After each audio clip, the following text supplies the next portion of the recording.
तो respiratory system का हमने सिंपल से देखा था कि एक्सचेंज हो रही थी गैसेस, ठीक है, दो प्रकार के होते थे, कौन कौन से? एरोबिक, एनारोबिक, और दो प्रोसेस में हो रहे थे, इंटरनल और एक्सटर्नल रेस्पिरेशन, ठीक है। अगर हम प्रॉपर अपनी बॉडी की बात करें तो उसमें क्या होता था कि जो रेस्पिरेटरी सिस्टम था उसके दो मेन काम थे। सबसे पहला काम क्या था? ऑक्सीजन को ट्रांसपोर्ट करना, और दूसरा काम क्या था? एटीपी एनर्जी को क्या करना? जनरेट करना। फिर इसमें हमने वही पढ़े थे, कुछ उसके नाम पढ़े थे, एक्सटर्नल नॉस्ट्रल, सब अपने नोट्स में भी देखते जाना है ना। नॉस्ट्रल्स होता है, नसल चेम्बर होता है जिसमें म्यूकस पाया जाता है, म्यूकस समझ लो एक चिपचिपा पदार्थ, ठीक है, जो क्या करता है काम। क्वेश्चन आता है कि म्यूकस अपने दो जगह पाया जाता है, अलग अलग म्यूकस नाम है। म्यूकस समझ लो एक चिपचिपा ऐसा पदार्थ है कि जो प्रोटेक्टिव लेयर की तरह काम करता। अगर जो नाक में म्यूकस पाया जाता है वो क्या करता है? डस्ट पॉल्यूशन को रोके रखता है ना, ट्रैप कर लेता है। जो अभी अपन पढ़ेंगे अपने स्टोमक में भी म्यूकस पाया जाएगा, वो क्या करेगा? HCl से बचाएगा, है ना। एक कोटिंग होती है जिसको हम क्या कहते हैं? म्यूकस।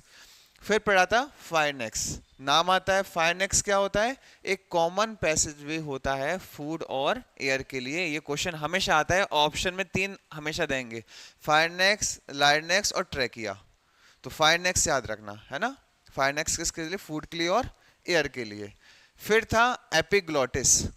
एपिग्लॉटिस का काम क्या था? ये एक फ्लैप होता था जो बचाता था फूड को कि वो विंड पाइप के अंदर नहीं हो। ये सब एपिग्लॉटिस मतलब ढक्कन, है ना, जो बचाता था क्या? कि हमारा खाना विंड पाइप में ना चला जाए, है ना। फिर था लायरनेक्स, जितनी जिसकी मीठी आवाज उसका लायरनेक्स उतना अच्छा, ठीक है। यही पूरा डिपेंड करता है। देखना लड़कियों की थोड़ी सी हाई पिच होती है, लड़कों की थोड़ी सी श्रिल होती है ना। वो कहते हैं भारी सी आवाज होती है, वो सिर्फ इसके कारण होती है, ठीक है। ट्रैकिया जो होता है वो विंड पाइप होता है, वो लंग्स को कनेक्ट करने का काम करता है, किससे? लायरनेक्स से। जो अपन गर्दन को बेंड करते रहते हैं, आगे पीछे सब जगह मोड़ते रहते हैं, लेकिन गर्दन टूटती नहीं है, किस कारण? ट्रैकिया के कारण। कभी लगे ना कि हमारे हमारे कुछ वो नहीं है, वैल्यू नहीं है, कभी डॉक्टर से जाके पूछना कि इस ऑर्गन को हमें सही करवाना कितने पैसे लोगे, वो बताएगा वैल्यू। मतलब इसको, इसमें कुछ वो आ गया है, डिफॉर्मिटी आ गई है। ग्वालियर में तो वैसे ही बहुत डॉक्टर भरे, पूछ लेना किसी से भी कि इसमें कितना खर्च आएगा, फिर पता चलेगा तुम्हें वैल्यू, ठीक है। ट्रैकिया के बाद हमने क्या पढ़ा था? ब्रोंचाई। ये क्या करता था कि एयर को लंग्स तक पहुंचाने का मीडियम होता था, दो भागों में पहुंचाता था, है ना। फिर ब्रोंची की शाखाएं बदल जाती थी तो ब्रोंचियोल्स कहलाती थी, ठीक है। इनमें लगे रहते थे छोटे छोटे से फल, जिसको हम क्या कहते थे? एल्वियोली। एल्वियोली क्या साइट होती थी? रेस्पिरेटरी साइट होती थी, है ना, जहां पे गैस क्या होता था? एक्सचेंज होती थी। कैसे होती थी? एयर फिल्टर करके ऑक्सीजन को ले लेती थी और बाकी एयर को बाहर निकाल देती थी। ये होता है कि हम लोग जो CO2 लेते हैं, एयर लेते हैं, तो थोड़ी सी कार्बन डाइऑक्साइड लेते होंगे, तो वो लेते हैं 0.04%, और जब रिलीज करते तो करते हैं 4%, इतने टाइम्स ज्यादा। आगे समझ में? ये रहता है अपनी बॉडी का। फिर क्या था? इसके बाद हमने पढ़े थे दो प्रकार के रेस्पिरेशन होते थे, इंटरनल एरोबिक और एनारोबिक। एरोबिक में क्या होता था? पहली चीज, in the presence of oxygen, main चीज, है ना। और ये किसके अंदर होगा?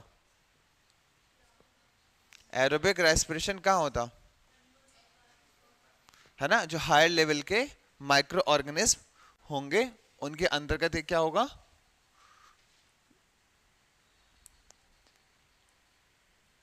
ये वाला होगा। एक तो in the presence of oxygen, और किस में होता है? एनिमल्स और प्लांट्स, वो भी हायर लेवल के माइक्रो ऑर्गेनिज्म के अंदर, वो मल्टी ऑर्गेनिज्म के अंदर, ठीक है। फिर इसमें क्या होता था? एनर्जी बनती थी। कितनी एनर्जी बनती है?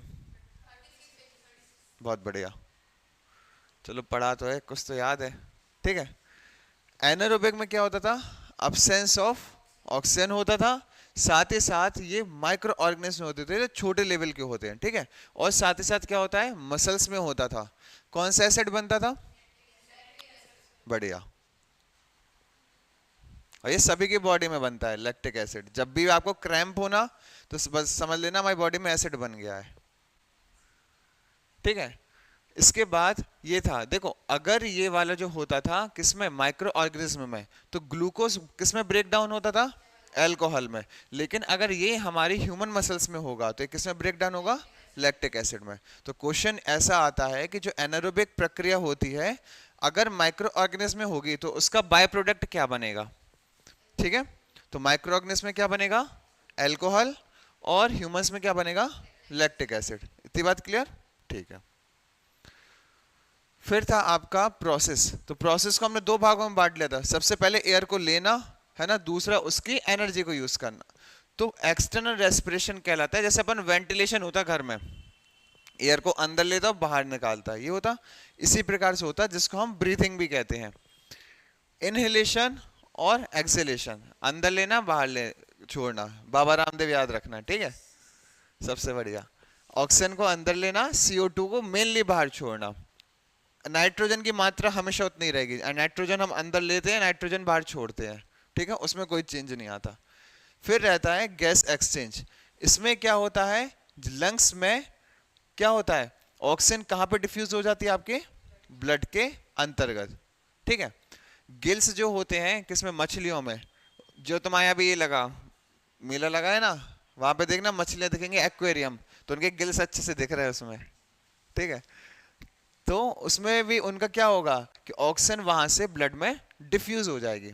सिर्फ ये याद रखना कि लंग्स का काम क्या होता, ब्लड में ऑक्सीजन को डिफ्यूज करना। ये तो हमने बहुत सिंपल तरीके से लिख दिया कि लंग्स ने ऑक्सीजन को ब्लड में डाल दिया, लेकिन ये पूरा काम कौन करेगा, आपका हार्ट करेगा। लेकिन सिंपल भाषा में हम क्या कहेंगे कि लंग्स ने ऑक्सीजन को किसके अंदर डाल दिया, ब्लड के अंतर्गत डाल दिया। फिर आता था इंटरनल रेस्पिरेशन, जिसमें हम दो प्रोसेस पढ़ते थे, ग्लाइकोलाइसिस और क्रेब्स साइकिल। ग्लाइकोलाइसिस का फर्स्ट क्या था रूल, कि ये हमेशा कहां पे होगी, साइटोप्लाज्म के अंतर्गत, है ना। साइटोप्लाज्म मतलब कौन सा मटेरियल, कहां पाया जाता है साइटोप्लाज्म, सेल के अंदर, सब सही लोकेशन बताओ, बस ये पूछना था। सेल मेम्ब्रेन के अंदर, न्यूक्लियस के बाहर, न्यूक्लियस के बाहर ये कहलाता साइटोप्लाज्मा, ठीक है। फिर क्या होता था, इसका मतलब है कि इसमें ऑक्सीजन की आवश्यकता नहीं पड़ती है। जब ऑक्सीजन नहीं पड़ेगी तो ये किस प्रकार का हो जाएगा, एनारोबिक रेस्पिरेशन। और एनर्जी कितनी बनाएगा, कम बनाएगा, तो ओनली 2 ATP। तो ये इसके 4 पॉइंट्स मेन याद रखना। साइटोप्लाज्म के अंदर ऑक्सीजन नहीं चाहिए, एनारोबिक कहलाएगा और 2 ATP बनाएगा। क्रेब्स साइकिल, जिसको साइट्रिक एसिड साइकिल भी कहते हैं, तो ये कहाँ होगा, आपके माइटोकॉन्ड्रिया के अंतर्गत। तो इसमें फिर क्या चाहिए पड़ेगी, ऑक्सीजन चाहिए पड़ेगी। ऑक्सीजन होगी तो जो पायरुविक एसिड रहेगा ये क्या हो जाएगा, इसका ऑक्सीडेशन, और क्या दे देगा, वाटर, CO2 और एनर्जी। कितनी टोटल, 36। ये दोनों कंबाइन होके हमें 38 ATP प्रोवाइड करते हैं। याद रखना हमारी बॉडी में ये दोनों होते हैं ना, 36 और +2 38 ATP ये होता है। It produces maximum energy 36 ATP। Clear हुआ, इतनी अपनी प्रोसेस चल रही थी।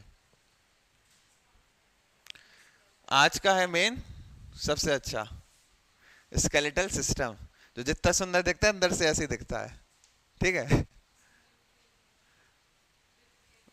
रिब केज सब है इसमें, देखो पूरी हड्डियां नहीं पढ़नी है, नहीं तो डॉक्टर बन जाओगे तुम लोग यहीं बैठे बैठे, है ना। सिर्फ वो पढ़ना है जितना अपन को होना चाहिए, कि हड्डी जब टूटती है तो क्या बताना है। तो स्केलेटल थोड़ा थोड़ा अपने हिसाब से सिनॉप्सिस लिखते जाना है ना, ठीक है। स्केलेटल सिस्टम को हम डिफाइन कैसे करेंगे कि किसी बॉडी का स्केलेटल सिस्टम एक तो कॉम्प्लेक्स होता, वाइटल स्ट्रक्चर होता है ना, सिंपल सी बात है। क्या करता है, तो मेन चीज है ये सपोर्ट प्रोवाइड करेगा बॉडी को, ठीक है। सपोर्ट किस प्रकार से, हमारी बॉडी में कनेक्टिव टिश्यू होता है, बोन इज अ क्या है, बोन को क्या पढ़ते हैं, कनेक्टिव टिश्यू, है ना। तो ये सपोर्ट प्रोवाइड करता है। दूसरा प्रोटेक्शन देता है जितने भी ऑर्गन्स होते हैं, और तीसरा मूवमेंट प्रोवाइड करता है। It provide support, it provide protection as well as it provide movement, ठीक है, ये होता है। और ये बना किस किस का होता है, bones, cartilage, ligaments and other connective tissues, मतलब जिस जिस प्रकार के वो होते हैं कनेक्टिव टिश्यूज, उन सभी के कंबाइंड रूप को क्या कहते हैं हम? Skeletal system. तो अगर एक लाइन में पहले तुम डिफाइन करोगे तो बता देना, it's a complex and well defined structure which provides various types of functions such as protection as well as structure as well as movement to our body। ठीक है, ये हो जाएगा। और ये मेनली किसका बना होता है ना? कनेक्टिव टिश्यू, या शॉर्ट फॉर्म में कह सकते हैं।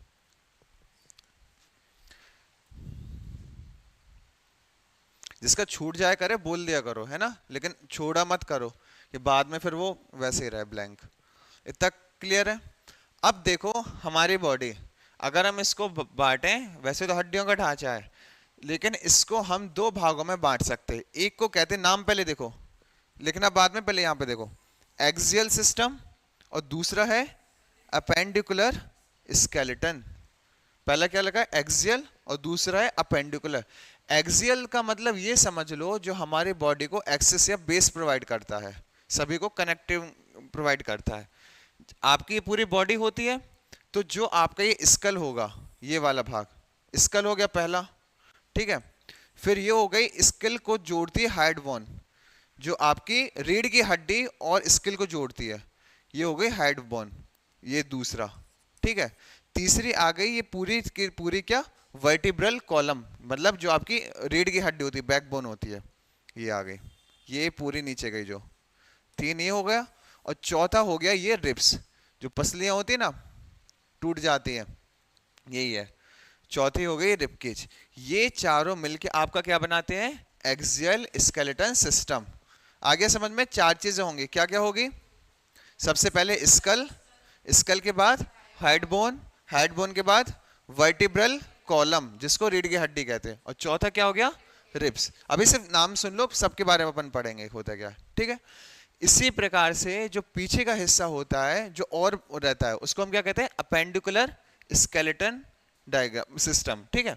इसमें क्या क्या होता है? सबसे पहले जो आपकी ये शोल्डर की बोन होती, शोल्डर गिर्डल कहते हैं मेडिकल भाषा में, तुमने शोल्डर बोन याद रखना है ना।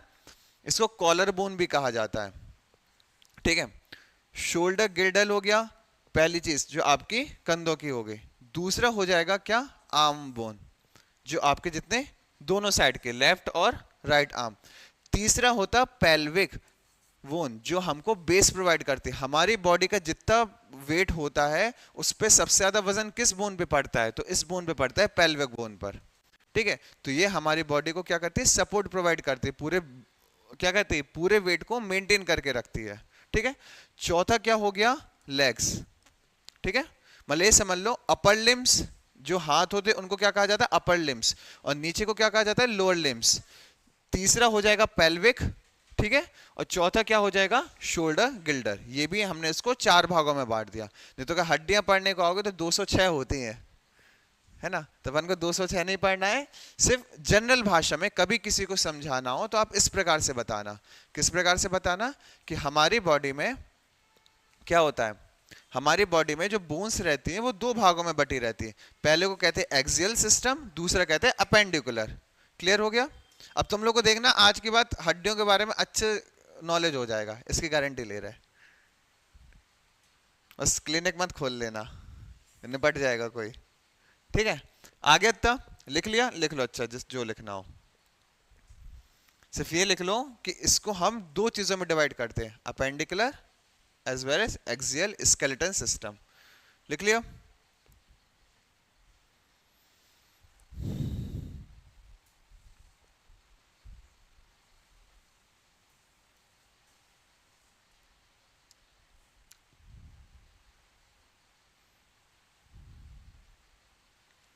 ठीक है,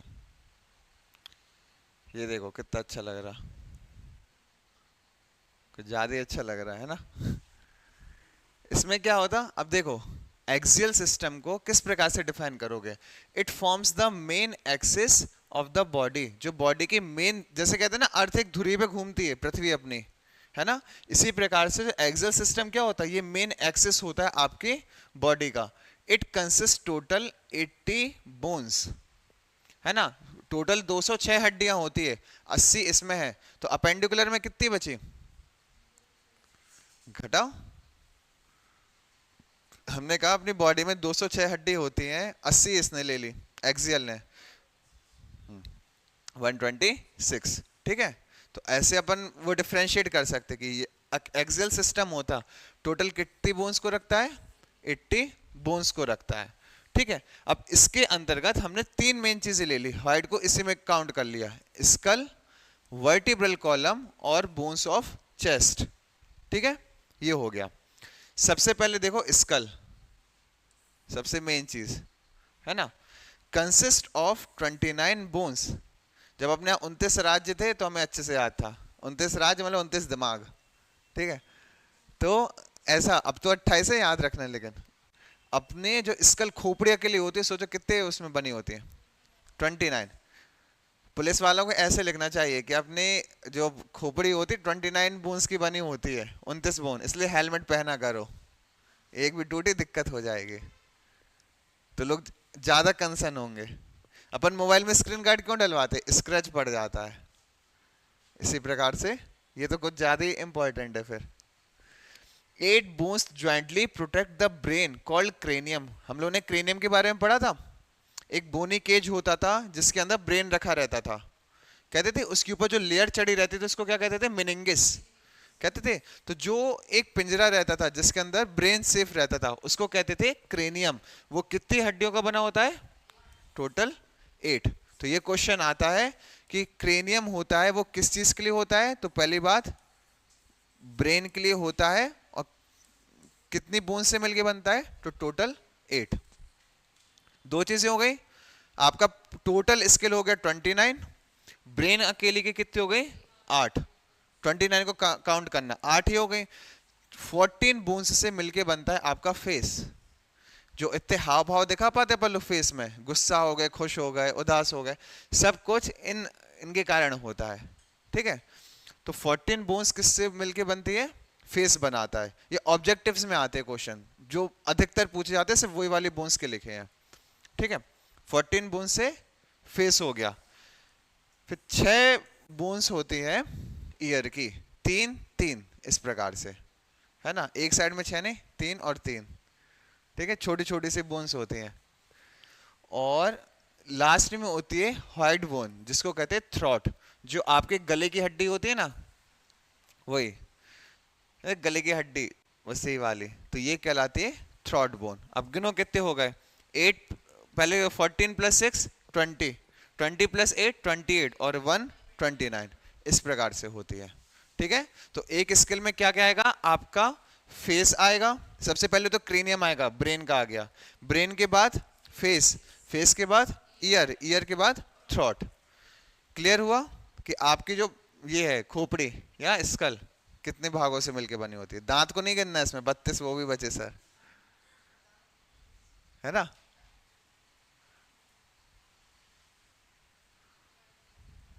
देखो हो गया, क्लियर हुआ स्कल क्या होता। दूसरा हमने क्या पढ़ा था? Vertebral column. चिंता नहीं करो, बहुत सिंपल है, डॉक्टर लोग लूटते हैं बस। मतलब क्या होता, कोई चीज कठिन कब तक लगती है? जब तक वो हमें समझ में नहीं आती, जिस दिन समझ में आ गई वो आसान हो जाती है, बस वही चीज यहाँ पे है।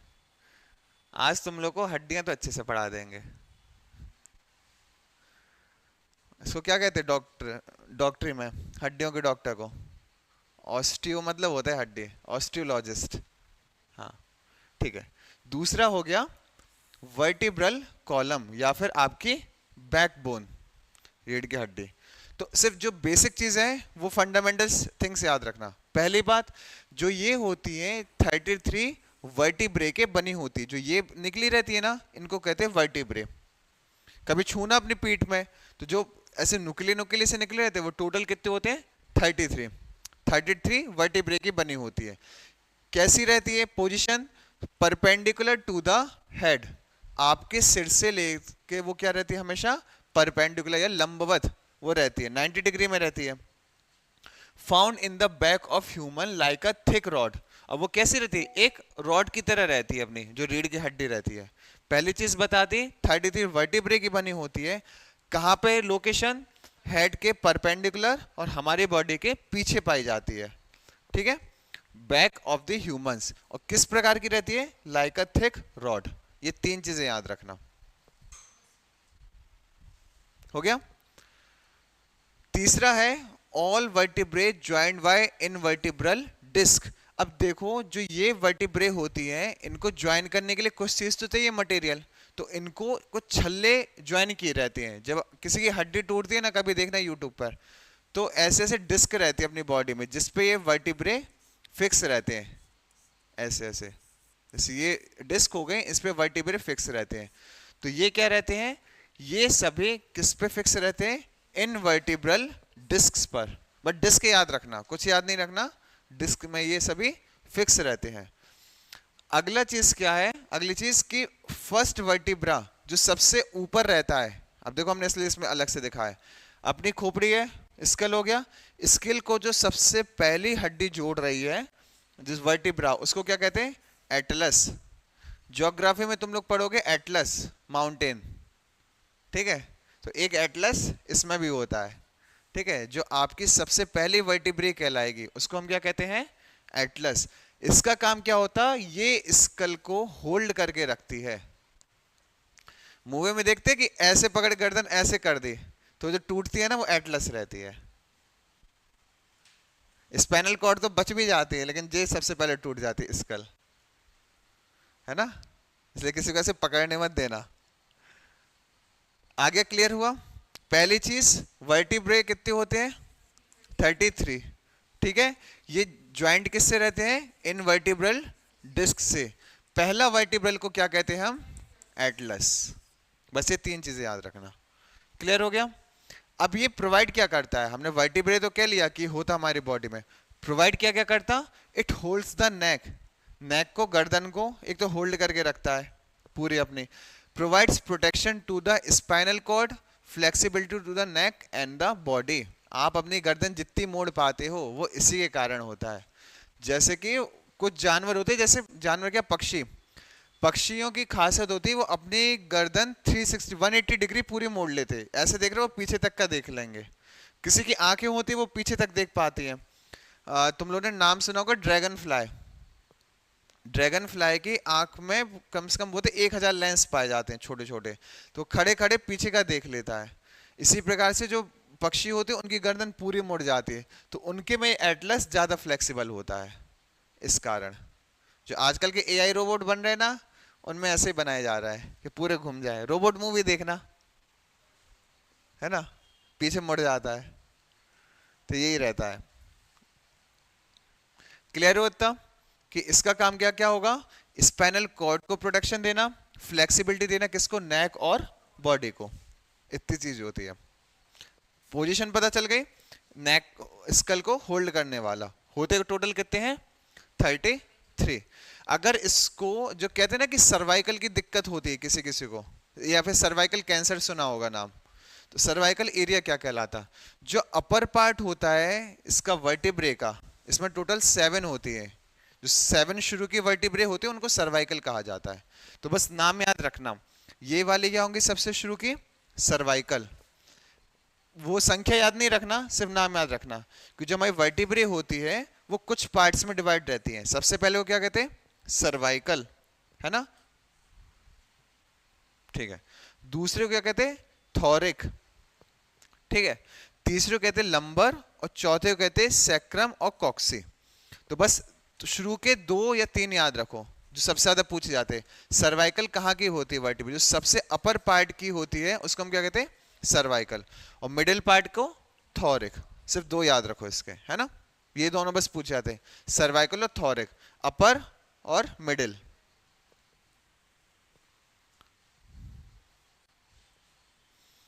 लिख लिया सबने, ठीक है। फिर तीसरे में आते हैं आपकी रिब्स। अभी पीछे का भाग देखा, अब आगे का भाग देखो, ठीक है। रिब्स टोटल हमारे में कितनी होती, 12 पेयर्स पाए जाते हैं, मतलब 24 रिब्स। तो हमेशा ऑप्शन देखना कि उसमें पेयर लिखा है कि टोटल रिब्स लिखी है ना। कभी कभी कंफ्यूज करने के लिए 24 पेयर्स लिख देते हैं। तो होते कितने, 12 पेयर्स, 12 महीने होते तो 12 पेयर होंगे, कितने हो गए, 12 टू जा 24 रिब्स होती हैं, ये कहलाती है रिब्स, ये जितनी बनी। ठीक है, अब इन सबको कनेक्ट करने के लिए एक हड्डी चाहिए पूरी, तो इसको क्या कहते हैं, स्टर्नम। ठीक है, रिब्स को ज्वाइंटली जो कनेक्ट करती है बॉडी, जो बोन करती है, उसको क्या कहते हैं, स्टर्नम। ये पॉइंट याद रखना। ठीक है, और ये कहां पे इसकी लोकेशन हो गई, in the middle of the chest. तो आगे का जो भाग रहेगा उसमें दो चीजें पाई जाएंगी, ribs 12 pairs equals to 24 total bones, और एक स्टर्नम होगी जो इन सबको कनेक्ट करेगी। क्लियर। अब अगर इसी चीज का पूछा जाए, जो आपकी रिब्स होती हैं वो क्या करेगी, अभी हमने लंग्स का पढ़ा, तो सबसे पहला तो ये हो जाएगा, प्रोटेक्शन प्रोवाइड करेगी, किस किस को, हार्ट को और लंग्स को। ठीक है, ये तुम लोग को पता होगा कि अपना दिल किस साइड होता है, राइट की लेफ्ट, लेफ्ट साइड। तो जो लेफ्ट साइड का लंग होता है ना, वो थोड़ा सा छोटा होता है साइज में as compare to right side, comparatively बस छोटा होता है कि हार्ट को जगह मिल जाए, ये रहता है, याद रखना है ना। प्रोटेक्शन हो गया हार्ट को, लंग्स को। सपोर्ट क्या क्या करता है, structure to the chest, it's the muscle attachment. हमारे जो यहाँ पे मसल बिल्डअप होती है, जिम जाते हैं सब जन है ना मसल बिल्डअप करने, तो सबसे ज्यादा चेस्ट की मसल्स को डेवलप किया जाता है, फिर शोल्डर पे आते हैं, है ना। तो ये क्या होता है, यही सपोर्ट प्रोवाइड करती है। अगर गलती से वो गिर जाए, सीधा हॉस्पिटलाइज। कोई भी देखना बॉक्सिंग वाली मूवी, उसमें सबसे ज्यादा इसी पे वो वार किया जाता है सामने, अगर इसका एक बार ये ढीला पड़ जाए, मैच तो जीत गए हम। तीसरा होता है respiration, facilitates breathing by expanding and contraction the chest cavity. हमने तुम लोग को एक बताया था डायफ्राम, डायफ्राम बताया था, जो लास्ट का भाग होता है नीचे का, जो फूलता है पिचक जाता है, तो उसको जो सपोर्ट करता है, जो एरिया प्रोवाइड करता है, वो आपके क्या रहती है, रिब्स रहती है। ठीक है, तो अगर हम सिर्फ सब हेडिंग्स पे ध्यान दिया करो, अंदर का तुम लोग खुद बनाना सीखोगे। प्रोटेक्शन प्रोवाइड करेगा बॉडी ऑर्गन्स को, दूसरा लिखा सपोर्ट देगा, किसको सपोर्ट देगा, चेस्ट को, ठीक है, और मसल्स को फैसिलिटी देगा। तीसरा लिखा था रेस्पिरेशन की फैसिलिटी हमको प्रोवाइड करेगा, किस प्रकार से कि एयर को कॉन्ट्रैक्ट, ब्रीथिंग में हमें एक्सपेंड और कॉन्ट्रैक्ट होने की अनुमति देगा या फैसिलिटी प्रोवाइड करेगा। ठीक है, ये चीज इसका होता है। कहते हैं ना कि लंग्स को कभी बोलते बाहर निकालो तो बहुत बड़े एरिया में फैल जाएगा, तो रिब्स होती है वो उसको कॉन्ट्रैक्ट करके रखती है। अगर कभी लंग्स को ऐसे बाहर निकाल दो तो बहुत बड़ा एरिया फैल जाएगा एकदम से, ये रहता है हमारी बॉडी का। क्लियर हुआ इतना? अब तो नाम टफ नहीं लग रहे, नाम याद हो जाने चाहिए, किसी के भी रख लो, देख के नाम याद रख लो।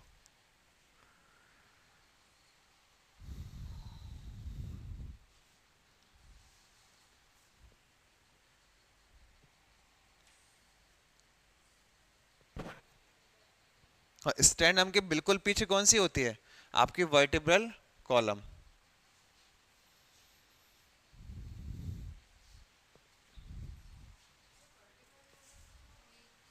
पीछे होती है, हाँ, नेक के पीछे से।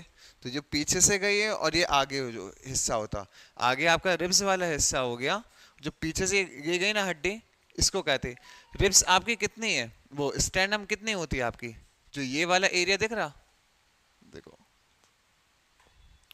सिर्फ इतना एरिया, ध्यान से देखो, सिर्फ ये एरिया आपका स्टेर्नम है। ठीक है, इतना हिस्सा जुड़ा रहता है, बाकी ऐसा शेप रहता है ये पूरा इतना खाली, और ये पीछे का जो हिस्सा दिख रहा वो आपके क्या है, वर्टिब्रल कॉलम है, ये रहता है। हो गया। इसके बाद जो अगला आता था वो क्या था हमारा, अपेंडिकुलर स्केलेटल सिस्टम। ठीक है, ये क्या होता है अपेंडिकुलर, तो इसमें टोटल आपके 126 बोन्स होंगे। ठीक है। इसका मेन फंक्शन क्या है? बॉडी को सिर्फ डेफिनेट शेप देना और एक आधार देना कि जिससे मसल्स ज्वाइन हो पाए। वो एक्सेस प्रोवाइड करता था, ठीक है, मतलब एक धुरी पे रखता था पूरा। ये क्या करता है? शेप प्रोवाइड करता है और बेस प्रोवाइड करता है किसको? For joining the muscles. अब हमारे बॉडी में अलग अलग प्रकार की मसल्स जुड़ेंगे। तुम लोग को बताया था हमने कनेक्टिव टिश्यू में टेंडन्स और लिगामेंट्स के बारे में। क्या होते हैं दोनों? बोन से बोन को, बोन से मसल्स को, और लिगामेंट्स बोन टू बोन्स को, ठीक है। तीसरी चीज क्या थी? It includes bones of hands and feet. ये बोन्स को कनेक्ट करता है, कौन कौन से? हैंड्स की और फीट की। अब देखो जो मेन चीज होती है वो हमने चार भागों में बांटी थी। क्या था? सबसे ऊपर शोल्डर गिर्डल, ठीक है। जो तुम लोग देखना कभी कोई फैशन शो देखना, फैशन शो में जो ये वाला कॉलर बोन कहलाती है, इसके अलग मार्क्स मिलते हैं। ये कहलाती है कि सबसे जो ब्यूटीफुल बोन होती है अपनी बॉडी की, इसको कहा जाता है कॉलर बोन, जो ये आपकी शोल्डर बोन होती है। तो ये क्वेश्चन आते हैं कि कॉलर बोन कहाँ पे होती है। वैसे नाम से तो क्लियर हो जाएगा कॉलर बोन। तो जो सबसे अच्छी बोन कहलाती है सुंदर, वो इस कॉलर बोन को कहा जाता है, ठीक है। शोल्डर गिर्डल हो गए ये दोनों, ये वाली बोन और ये बगल की जो आपके बाजू हो गए। फिर होता है अपर लिम्स, ये दोनों हाथ, ठीक है। फिर आ जाता है पेल्विक गिर्डल, जो ये भाग होता है, पूरे बॉडी के वजन को रखता है।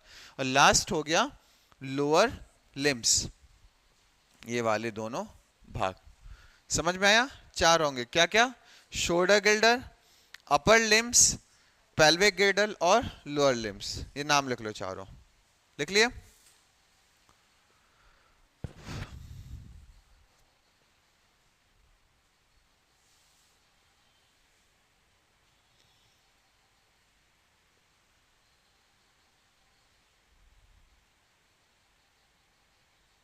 अरे मेरा भाई डॉक्टर है, मतलब तैयारी कर रहा, तो उसको पूरे स्केलेटन प्रोवाइड किया जाता है जो गवर्नमेंट कॉलेज में होता असली का। तो घर में हड्डी ले आया था एक दिन, खोपड़ी बैग में रख के, और बगल में टिफिन रखा था। मतलब शर्म तो करो। बोलता कुछ नहीं तो मरा हुआ, मतलब पता है मरा हुआ है।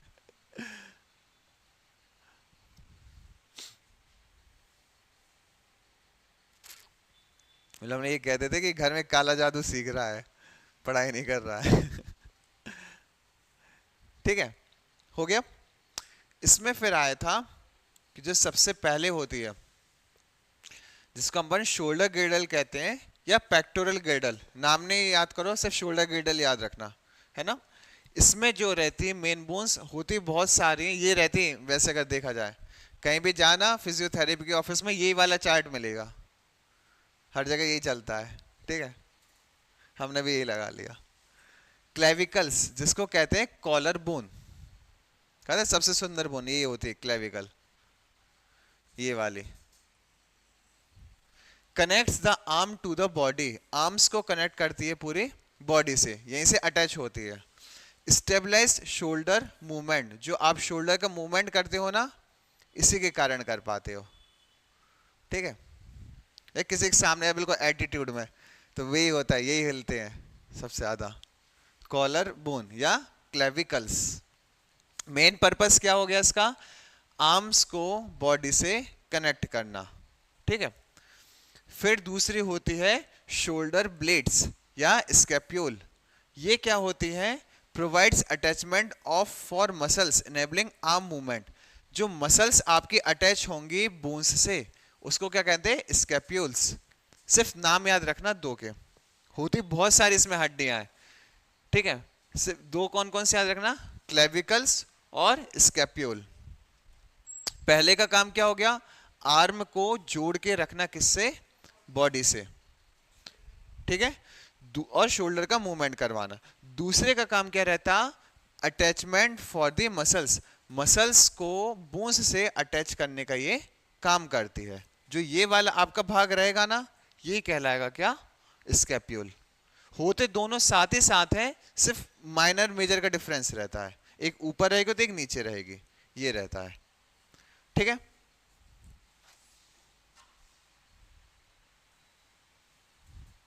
इसके बाद जो अगली आती है वो आते हैं अपर लिम्स। ये पूरे हाथ ले लो। अब देखो इस हाथ में कितने सारी चीजें लिखी गई है। सबसे पहले तो ये ज्वाइंट रहती है, ऊपर वाली हड्डी, जैसे अपने घुटनों की हड्डी रहती है ना, इसी प्रकार से ये वाली हड्डी भी रहती है। लेकिन देखना कभी बहुत ही रेयर होगा कि लोग इसका इलाज करवाएं, लेकिन इसका इलाज होता है। क्यों? क्योंकि हम लोग अधिकतर बैठे रहते हैं। ये हाथ तो उठता रहता है, कहीं भी चलता रहता है, इसलिए ये खराब नहीं होती, ये वाली खराब हो जाती। तो मतलब क्या है कि एज के साथ ये खराब नहीं होती है। ये खराब कब होती है? जब आप इसका मूवमेंट बंद कर देते हो, ये रहता है। ठीक है। अपर लिम्स जो रहती है हमारी बॉडी की, इसमें क्या रहता है? सबसे पहले ह्यूमरस। ठीक है।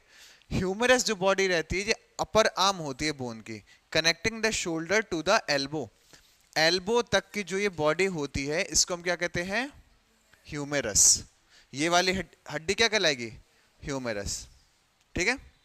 जहां सबसे ज्यादा मच्छर काटता है, तो वहां पे नहीं काटता है ह्यूमरस में, उसके ऊपर काटता है। ठीक है, तो याद रखना अपर आर्म बोन को क्या कहते हैं? ह्यूमरस। क्लियर हो गया? दूसरा कहलाता है मेटाकार्पल्स। होती बहुत सारे, ह्यूमरस हो गई, फिर इसके बाद आ जाती है रेडियस, उल्ना। जो ये नीचे वाली कहलाती है उसका रेडियस, याद नहीं रखना, सिर्फ नाम बता रहे, सुन लो।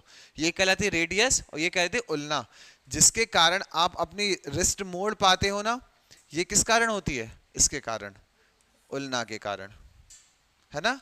रिस्ट का जो हमारे मूवमेंट होता है बॉडी में, जिस प्रकार से भी कर पाते हैं, वो किस कारण होता है? उल्ना के कारण। ठीक है। सबसे अच्छी होती है मम्मी लोगों की, रोटी बेलती है, सबसे ज्यादा मूवमेंट होती है इस चीज के, तो उल्ना उनका परफेक्ट रहता है ना। तीसरा हो गया मेटाकार्पल्स। मेटाकार्पल्स इसको कहते हैं hand bones. 5 bones forming the palm. जो आपकी हड्डी रहती है ना, हाथ बना रहता, हाथ का कभी एक्सरे देखना इसका, तो ऐसे 5 हड्डियां निकले होंगे, है ना। तो ये जो रहता है ना, इसको कहते हैं मेटाकार्पल्स। ठीक है। ये क्या करती है? हैंड बोन्स कहलाती है सिंपल भाषा में। 5 बोन्स फॉर्मिंग द पाम। जब ऐसे नाम बताओगे ना किसी को, तब वो घबरा जाएगा, किसने सही में एमबीबीएस कर ली है। ठीक है। नहीं तो अपन तो इतने जानते, हैंड होते, लेग्स होते, है ना, एक नेक होगा, एक शोल्डर होगा, खत्म। ठीक है। तो अगर कभी भी इसके बारे में बता कि शोल्डर गिल्डर हो गया, इसमें क्या क्या होगा? क्लेविकल्स और स्कैप्यूल्स। कुछ नहीं है, एक का नाम है कॉलर बोन, एक का नाम है शोल्डर ब्लेड्स। कुछ भी नाम याद कर लेना, है ना।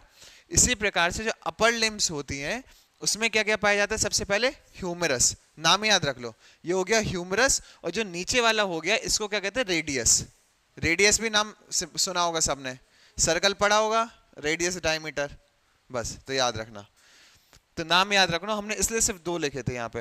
ह्यूमरस हो गया ऊपर वाला, इसके बगल वाली एल्बो से नीचे वाली, ये क्या कहलाएगा? रेडियस। ठीक है। ऊपर की बोन ह्यूमरस, नीचे की बोन रेडियस। आर्म की याद रखना, और रखना नहीं रखना कोई बात नहीं। इसको क्या कहते हैं? उल्ना। जो तुम लोगों को हैंड नोट्स देंगे, हैंड आउट, उसमें वाला डायग्राम डाल देंगे, अच्छा बड़ा सा चिपका लेना घर में। ठीक है। क्या हो गया? उल्ना।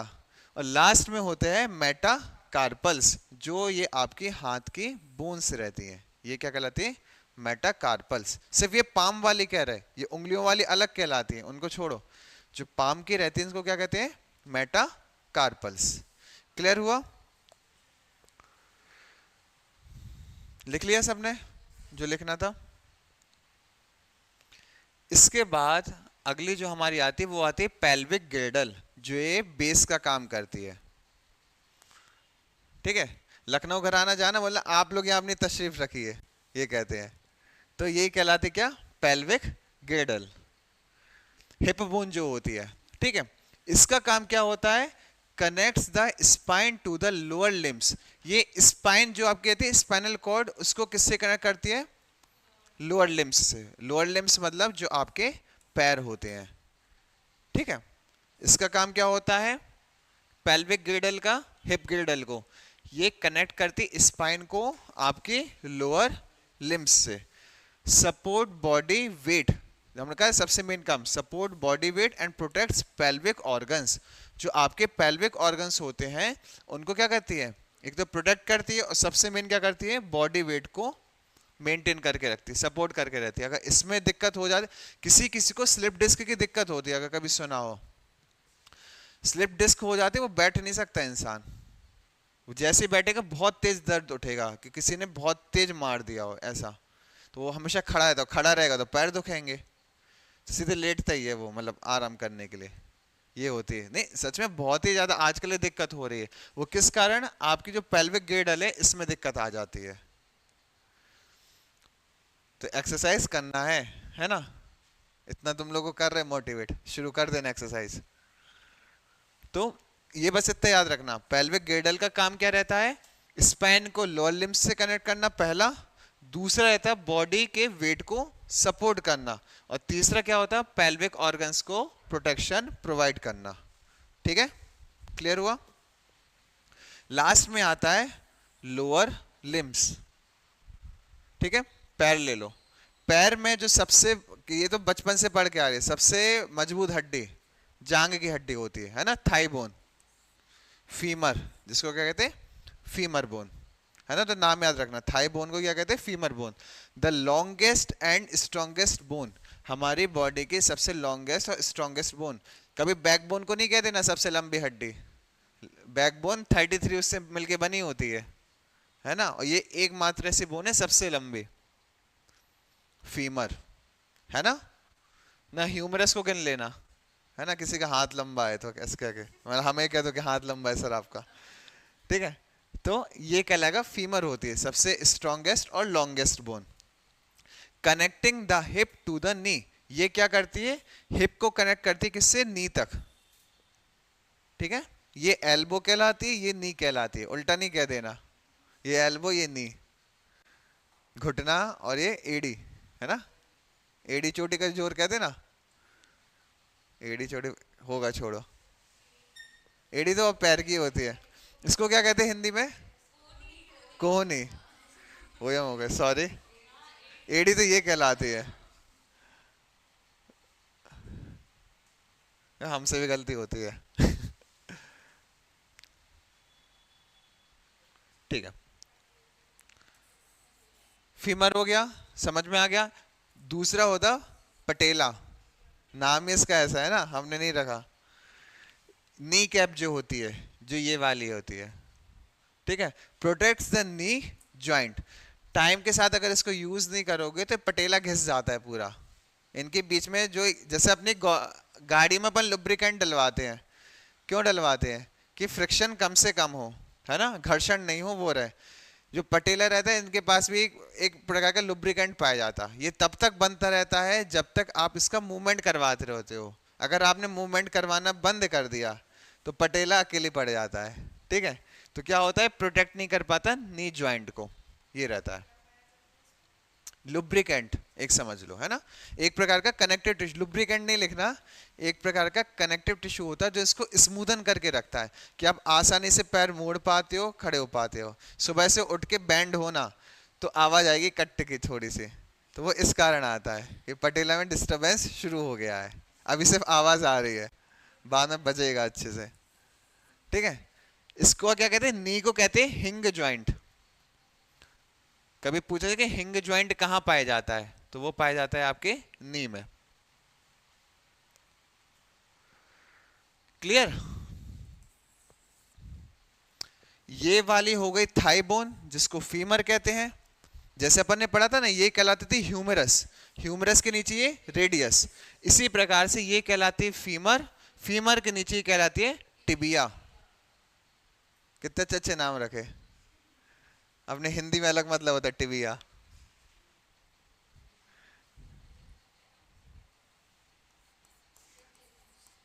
क्या नाम क्लियर हो गया। ये हो गया, सबसे पहले क्या हो गया, फीमर। फीमर और टिबिया को ज्वाइन करने का क्या काम करती, हिंग ज्वाइंट, ठीक है। ये और यहीं पे क्या पाया जाता, पटेला, नी कैप। ये कहते हैं ना कि कभी सुनना कि इसकी सर्जरी होती है घुटनों की, तो बोलते कि कटोरी डाल दे, कटोरी नाम है तो उसका। डॉक्टर जो पेशेंट को समझाते थे कटोरी डालना पड़ेगी नहीं, बोले कौन सी कटोरी, तो ये होती है patella, kneecap. Protect the knee joint कहते हैं लेकिन चल तब भी नहीं पाते, उनको दिक्कत होती कि लाइफ टाइम अब आप हमारे कस्टमर बन गए हो, दवाई यही वाली कंपनी की लगेगी, ठीक है, ये होता है। और अगर इसी टिबिया के पीछे की हड्डी की बात करो तो उसको फेब्यूला कहते हैं। तो कोई एक याद रख लो, टिबिया याद रख लो, है ना, फीमर, फेब्यूला या टिबिया, ये रहती है। और जैसे यहाँ पे अपने इसमें रहते थे मेटाकार्पल्स यहाँ पे, तो जो ये वाला भाग होता है ना, इसमें भी पाए जाते हैं क्या, मेटाकार्पल्स। जैसे अपना हाथ का शेप रहता है वैसे अपने पंजे का शेप रहता है थोड़ा बहुत, है ना, तो वो भी क्या कहलाएंगे, मेटाकार्पल्स कहलाएंगे। तो मेन चीज लोअर लिम्स की बात करें तो कौन कौन सी हड्डी याद रखोगे, सबसे पहले फीमर, फिर पटेला, फिर नी, और फिर टिबिया, है ना। अगर टिबिया के बैक वाली हड्डी की बात करोगे तो वो क्या करेगी, फिब्यूला। तो फिब्यूला छोड़ो, बस इतने याद रखो, फीमर, पटेला और टिबिया, हो गया। लास्ट थिंग, इतना काम करवा लिया, इसने किया क्या क्या, अपनी भाषा में लिखते जाना, पूरा का पूरा ये नहीं मत लिखना, पहले बोल दिया, है ना। बिल्कुल शॉर्ट में लिखा करो सिनॉप्सिस में कि तुम लोग खुद उसको एलोंगेट करके लिख पाओ, याद तुम लोगों को करना है, दूसरे को नहीं दिखानी कॉपी। सपोर्ट, सपोर्ट कैसे देता है, सिर्फ मेन पॉइंट्स देखना। It provides structural framework for the body, एक स्ट्रक्चर देता है। अगर सोचो हड्डियां नहीं होगी कैसी बॉडी लगेगी, है ना, रबर की जैसे गुड़िया होती है, जितना भी खींच लो, है ना। Supporting soft tissues giving body its shape, body को जो शेप होता है वो यही देती है। प्रोटेक्शन दूसरा, वाइटल ऑर्गन्स को ये प्रोटेक्शन देगा, जैसे कि ब्रेन हो गया, ठीक है, हार्ट हो गया, लंग्स हो गया। तो कहते हैं ना किसी किसी का छोटा दिमाग है, तो इसके कारण नहीं होता कि अपना दिमाग का साइज छोटा है, जो न्यूरॉन्स के कनेक्शन होते हैं ना, किसी के ब्रेन में कम बन पाते हैं और किसी के में ज्यादा जल्दी बन जाते हैं, इस कारण होता है दिमाग बड़ा है दिमाग छोटा है, दिमाग का साइज उतना ही होता सब में, ठीक है। किस किस को देते हैं, सभी वाइटल ऑर्गन्स जितने भी तुम लोगों को पता हो, जैसे कि हार्ट हो गया, ब्रेन हो गया, लंग्स हो गया, साथ साथ स्पाइनल कॉर्ड हो गई, ये हो गया। तीसरा मूवमेंट सबसे main, works in conjunction with the muscular system to facilitate movement by serving as a point of attachment for muscles, ये मूवमेंट में मदद करते हैं, हाथ पैर सब हिलाना दौड़ना, ये सब किस कारण हो पाता है, बॉडी के स्ट्रक्चर के कारण, स्केलेटन सिस्टम के कारण। तीन हो गया। चौथा क्या हो गया, मिनरल्स स्टोरेज, हमारी हड्डी किसकी बनी होती है, कैल्शियम और पोटेशियम, फास्फोरस, ठीक है। तो store essential minerals such as calcium, phosphorus which can release into the blood stream as needed, हमारी बॉडी में जो ये एक्स्ट्रा में बना के रखते हैं कैल्शियम और फास्फोरस, जब कभी हमको इनकी आवश्यकता पड़ती है तो इसको क्या करते हैं, ट्रांसफर भी कर देते हैं, अपने बोन्स में से कैल्शियम फास्फोरस निकल के ब्लड में मिल जाता है जैसी आवश्यकता पड़ती है। जब हम लोग अभी हार्मोन्स पढ़ेंगे ना, तब पढ़ेंगे कि अगर एक मिनरल भी कम पड़ जाए ना, एक चुटकी भी, कितना असर पड़ जाता है बॉडी में, ये हो जाता है। क्लियर हुआ। तो मिनरल स्टोरेज का काम करता है, कौन कौन से मिनरल, कैल्शियम और फास्फोरस। अगला है ब्लड सेल प्रोडक्शन, हमने पढ़ा था बोन मैरो के बारे में, यहां पे रेड शब्द छोड़ दो। The bone marrow within certain bones produces blood cells in process called haematopoiesis, bone marrow में से ब्लड सेल बनना, अपन लोग पढ़ते थे ना आरबीसी, डब्ल्यूबीसी, प्लेटलेट्स, कहाँ बनते थे सब, बोन मैरो में, है ना। तो ये सब बोन मैरो बोन्स में पाए जाते हैं, जो अपनी वर्टिब्रल कॉलम होती है वहां पे पाए जाते हैं, ठीक है। तो इस प्रोसेस के बोन्स से ब्लड सेल्स का बनना क्या कहलाता है, हेमेटोपोइसिस। तो कभी पूछे थे हेमेटोपोइसिस क्या कहलाता है, तो बता देना कि बोन मैरो के द्वारा ब्लड सेल्स का जो फॉर्मेशन होता है उसको क्या कहते हैं, हेमेटोपोइसिस, ये नाम याद रखना। हाँ, उसी में पाई जाती हैं। बोन मैरो एक ऐसी साइट होती है बोन्स में जो किसके लिए, बस इसका काम ये रहता है कि नए सेल्स को बनाना। तो जब भी होता ना कि कैंसर की कीमोथेरेपी नाम सुना होगा, कीमोथेरेपी होती है, तो ये कहते हैं कि बोन मैरो मैच कर जाए किसी का। बोन मैरो क्यों मैच करवाती किसी का, कि उसके से कुछ बोन मैरो के ब्लड सेल निकाल के फिर उनको मल्टीप्लाई करके खूब सारे बना दिए जाते हैं, क्योंकि जिस पेशेंट की कीमोथेरेपी होती है ना उसके अच्छे सेल्स भी खत्म हो जाते हैं बॉडी से, तो उन सभी सेल्स को एलिमिनेट करके नए सेल्स को इंजेक्ट किया जाता है। ये कहलाती है, बहुत ही क्रूशल प्रोसेस है। तो इसलिए सबसे ज्यादा होता ना बोन मैरो चलता है। किसी ने नहीं सुना हो, सीरियल वालों ने सुना होगा बोन मैरो होता है, क्योंकि हर सीरियल में कैंसर किसी ना किसी को होता है ना, होता है। क्रिश मूवी देख लेना, क्रिश 2 में वो बोन मैरो के पीछे पड़ा रहता है, कोई तो मिल जाए, मिलता वही रोहित। फिर आता है लास्ट एनर्जी स्टोरेज। जो बोन मैरो होती है, इनको नाम दे दिए थे, एक रेड बोन मैरो जो आपके सेल्स को बनाती है, एक होती है येलो बोन मैरो जिसका काम क्या होता है, फैट को स्टोर करके रखना एज एन एनर्जी रिजर्व। जो फैट की लेयर होती है ना इन्हीं के ऊपर चढ़ती रहती है, ज्यादा चढ़ जाती है तो इन्हें भी दिक्कत हो जाती है, ठीक है। तो ये चीज रहती है। रेड बोन मैरो क्या करेगी, आपका ब्लड सेल्स को बनाएगी, और येलो बोन मैरो क्या करेगी, फैट को स्टोर करेगी, जो एनर्जी रिजर्व की तरह काम करता। अगर बिल्कुल भी फैट नहीं तो ये दिक्कत होगी, आपको बीमारी सबसे जल्दी होगी, और ज्यादा फैट हो जाएगा बीमारी ये होगी कि आपकी बॉडी के जो और ऑर्गन्स हैं वो अच्छे से काम नहीं कर पाएंगे स्पेस के कारण। क्लियर, लिख लिया सबने? क्या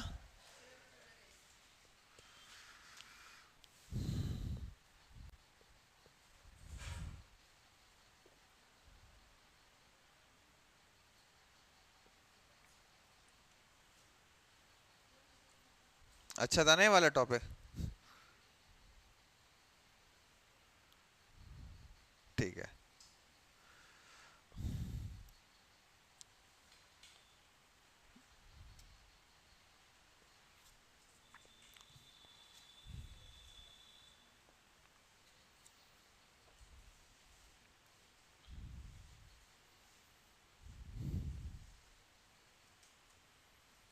आज हमको 4 टॉपिक करने हैं, एक हुआ है अभी, 4 होने आज। अभी कौन सा, वो स्केलेटल सिस्टम, नेक्स्ट आएगा, वो बड़ा है मेन टॉपिक, क्या, हार्ट सर्कुलेटरी सिस्टम। इसके बाद अगला आएगा, वो भी मेन है, वो है डाइजेस्टिव सिस्टम, वो आज ही करेंगे। और लास्ट होगा एक्सक्रीटरी सिस्टम। देख रहे जितना होगा अच्छे से करेंगे, है ना, देख रहा है नहीं करो चिंता, इसकी दिक्कत तो हमें होती है, एक दिन में बहुत सारा हो जाएगा, ज्यादा नहीं होगा, चिंता नहीं करो, जहां ज्यादा लगेगा वहां हम छोड़ देंगे, है ना।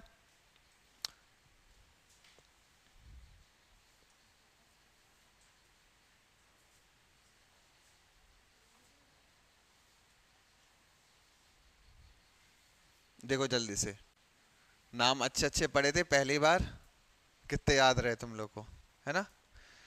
देखते आना, पढ़े थे हमने कि 2 प्रकार के सिस्टम होते थे स्केलेटल सिस्टम में। पहली बात 3 चीजें देता था, प्रोटेक्शन देता था, साथ ही साथ सपोर्ट देता था, और मूवमेंट देता था, है ना, ये चीज करता था। 2 भागों में बांटा था, एक कहलाता था एक्सियल, दूसरा कहता था अपेंडिकुलर। एक्सियल वाला जो हमारे फ्रंट का होता था सिस्टम, है ना, और अपेंडिकुलर जो हमारे क्या होता है, बैक का समझ लो, या सपोर्टिंग जो रहता है या बेस प्रोवाइड कर देता है ना। एक्सेल सिस्टम में टोटल 80 बोन्स आती है ना, एक्सेल मतलब 80। एक्सेल सिस्टम में 80 बोन्स आएंगी। मेन जो उसमें आएगा पोर्शन वो आएगा स्कल, वर्टिब्रल कॉलम और बोन्स ऑफ चेस्ट। स्कल में टोटल हड्डियां कितनी होती थी, 29, है ना, ये क्योंकि पूछी जाती है इसलिए याद रखना। 29 होती है, जिसमें से ब्रेन के क्रेनियम में 8 लगती है, फेस में 14 लगती है, ईयर में 6 लगती है, और एक होती है हाइड बोन, वो क्या होती है, थ्रोट की, गले की हड्डी। एक गले की हड्डी बन गया। ऐसे सुंदर दिखती हो फिर तुम लोग। सोचो ये मतलब ऐसी रहती है अपनी बॉडी कि जो ये वाला तुम लोगों को वाइट वाइट पोर्शन दिख रहा हो, इस प्रकार से लेयरिंग रहती है हमारी बॉडी की। फिर अगली रहती है वर्टिब्रल कॉलम, ठीक है। इसके बाद स्कल के बाद वर्टिब्रल कॉलम आपकी जो बैकबोन रहती है, बैकबोन में 33 टोटल बोन्स होती थी। ये परपेंडिकुलर रहती थी आपके हेड से, ये पढ़ा था। फिर पढ़ा था कि ये कनेक्ट कैसे रहती है, इनवर्टिब्रेट डिस्क से, डिस्क से ये कनेक्ट रहती हैं। पहली जो हड्डी रहती थी उसको क्या कहते थे, एटलस, जिसको जहां पे क्वारियो पूछ लेते चलना है ना, एटलस कहते हैं। और ये लास्ट में हमेशा बताया करो फंक्शन क्या करेगी, स्पाइनल कॉर्ड और फ्लेक्सिबिलिटी देगी नेक और बॉडी को। इतने हो गया था। इनके कुछ पोर्शन थे जिसमें सबसे मेन थे सर्वाइकल और थोरिक, है तो सभी में, दो बस याद रखना, सर्वाइकल और थोरिक। इसके बाद थे रिब्स। रिब्स जो चेस्ट को प्रोटेक्ट करती हैं, वो वाली हड्डियां, है ना। तो ये टोटल कितनी होती थी, 12 पेयर्स होते थे और 24 होती थी टोटल। फिर रहते थे इन सभी को जोड़ने वाली एक हड्डी जिसका नाम था स्टर्नम, ठीक है। मिडिल में होती थी, फंक्शन वही होता था प्रोटेक्शन का, सपोर्ट का और रेस्पिरेशन का, है ना, इसमें मदद करती थी। अपेंडिकुलर में आया था तो हमने पढ़े थे टोटल 126 बोन्स होती हैं इसमें, और जिसको भी हमने चार भागों में बांटा था, शोल्डर, अपर लिम, पेल्विक और लोअर लिम्स, ये चार भाग हमने देखे थे। सबसे पहले जो शोल्डर था, इसमें हमने दो मेन हड्डियां देखी थी, क्या नाम था, क्लेविकल्स या जिसको कॉलर बोन कहते हैं, सबसे सुंदर हड्डी। फिर था स्कैप्यूल, स्कैप्यूल क्या कहलाता है, शोल्डर ब्लेड्स जो होते थे। जो ऐसी हड्डी जाती है ना गले की यहाँ पे, ये कहलाती है आपकी कॉलर बोन, और जो ये वाली हड्डी जाती है इसको कहते हैं क्या, शोल्डर ब्लेड्स, ठीक है। एक का काम होता है क्या, आपके क्या करता है, आर्म्स को कनेक्ट करना, और दूसरे का काम क्या रहता है, आर्म्स के मूवमेंट के साथ साथ अटैचमेंट किससे होना, मसल्स से, ठीक है। फिर आ जाओ अपर लिम्स। अपर लिम्स में दो मेन याद रखना, ह्यूमरस और ये रेडियस, और ये क्या कहलाता था, उल्ना, ऐसे याद हो जाएगा, है ना, उल्ना। और इसको याद करना कर लेना मेटा कार्पल्स। फिर आ जाओ पेल्विक। पेल्विक का काम रहता था, जो हिप बोन होती थी आपके, काम क्या करती थी, बॉडी वेट को एक तो सपोर्ट करती थी, दूसरा लोअर लिम्स को कनेक्ट करती थी। स्पाइन को किससे कनेक्ट करते थे, लोअर लिम्स से। फिर आ जाओ लोअर लिम्स, तो सबसे मजबूत और सबसे लंबी हड्डी पता है, फीमर। फीमर के बाद आ जाएगा पटेला, पटेला के नीचे टिबिया, इतनी चीज याद। और टिबिया के पीछे यार समझ लो क्या होता है, फिब्युला, क्लियर। ये इतनी अपनी अच्छी सी बॉडी रहती है, सुंदर, ठीक है।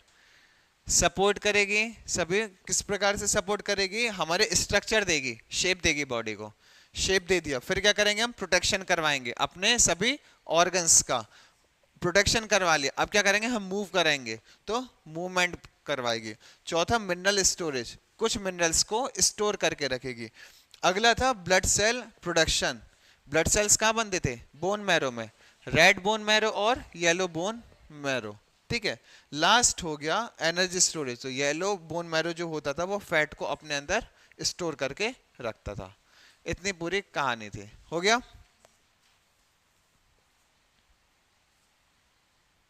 चलो अगला शुरू करते हैं, ह्यूमन सर्कुलेटरी सिस्टम।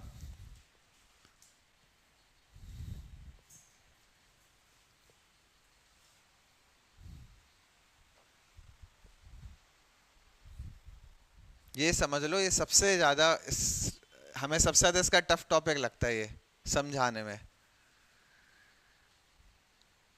और सबसे अच्छा टॉपिक यही है।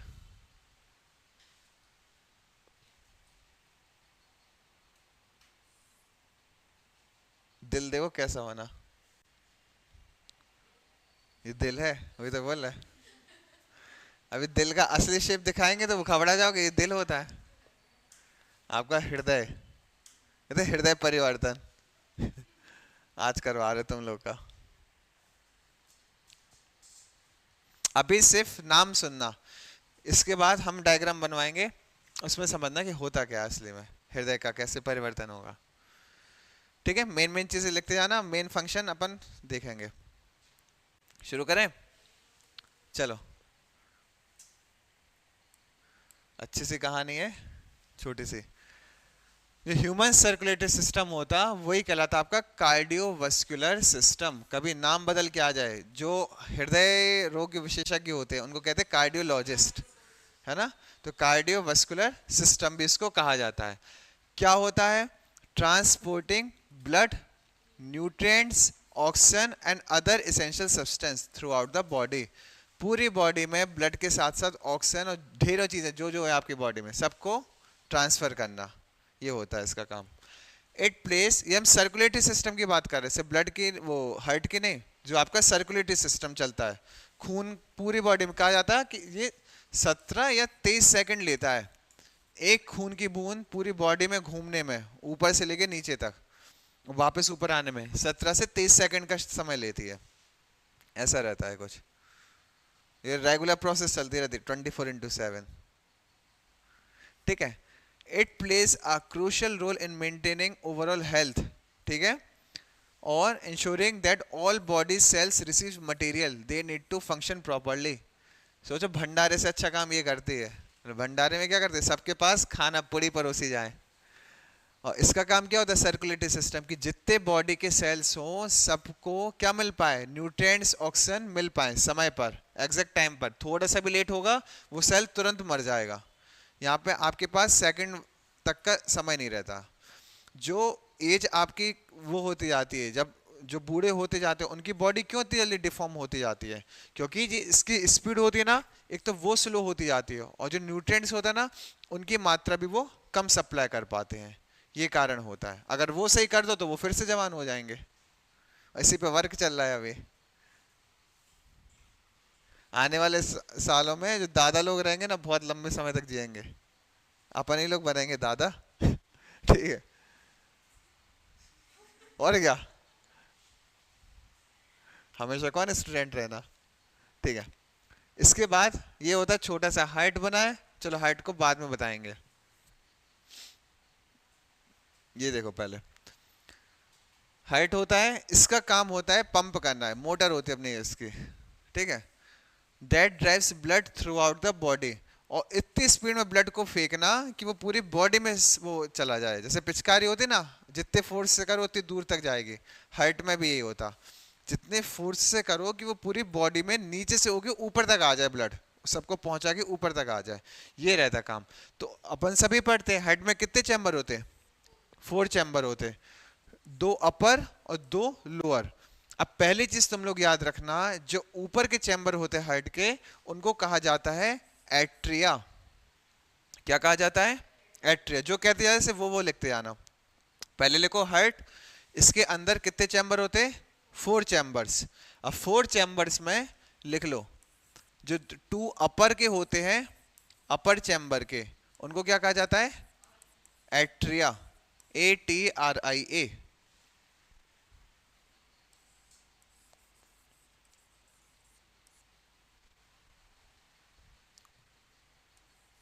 अपर 2 chambers are known as atria.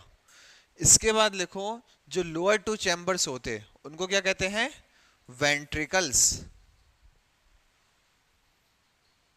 लिख लिया, ठीक है। अब इसके साइड, अब देखो जो किसी का, अच्छा दिल्ली बना लो जैसा बनता है, ऐसे कुछ रहता है, ठीक है, ये बन गया।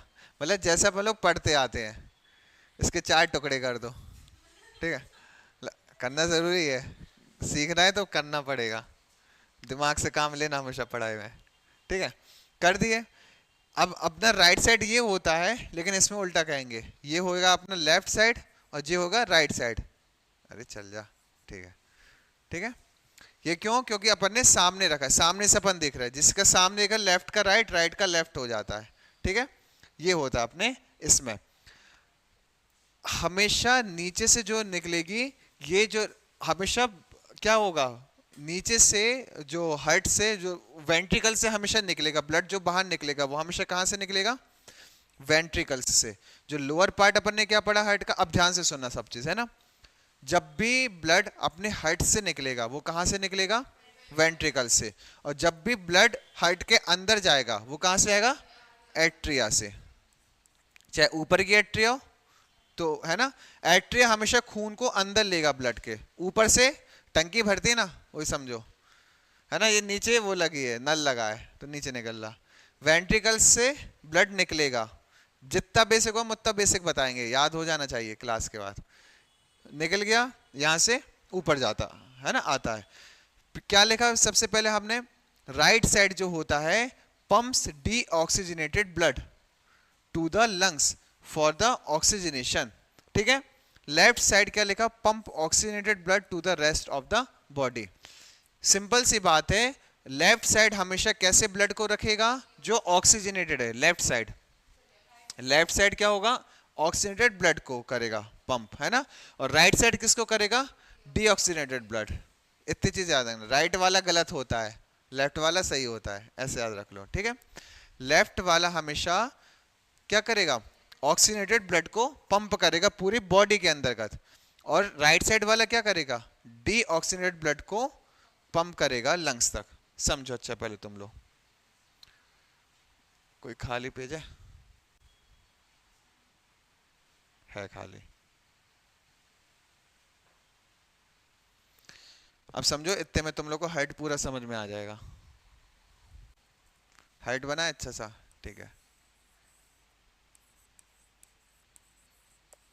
ये हो गए लंग्स, हाइट जैसा बनाते हैं, ठीक है, ऐसे शेप ले लो, हाइट बन गया। ये हो गई बची हुई बॉडी, है ना। यहाँ हमने तीन मेन ऑर्गन चल रहे, तीन का काम है, लंग्स का, हार्ट का और बॉडी का, बची हुई बॉडी का, ठीक है। सबसे पहले हमारे हार्ट के पास समझो ऑक्सीजन वाला ब्लड है, इसको पहले नाम दे दो। ये क्या कहा था, ये कौन सी साइड कहलाएगी, लेफ्ट किस साइड होगा, हाँ। जो हमारा राइट वो इसका लेफ्ट, है ना। और ये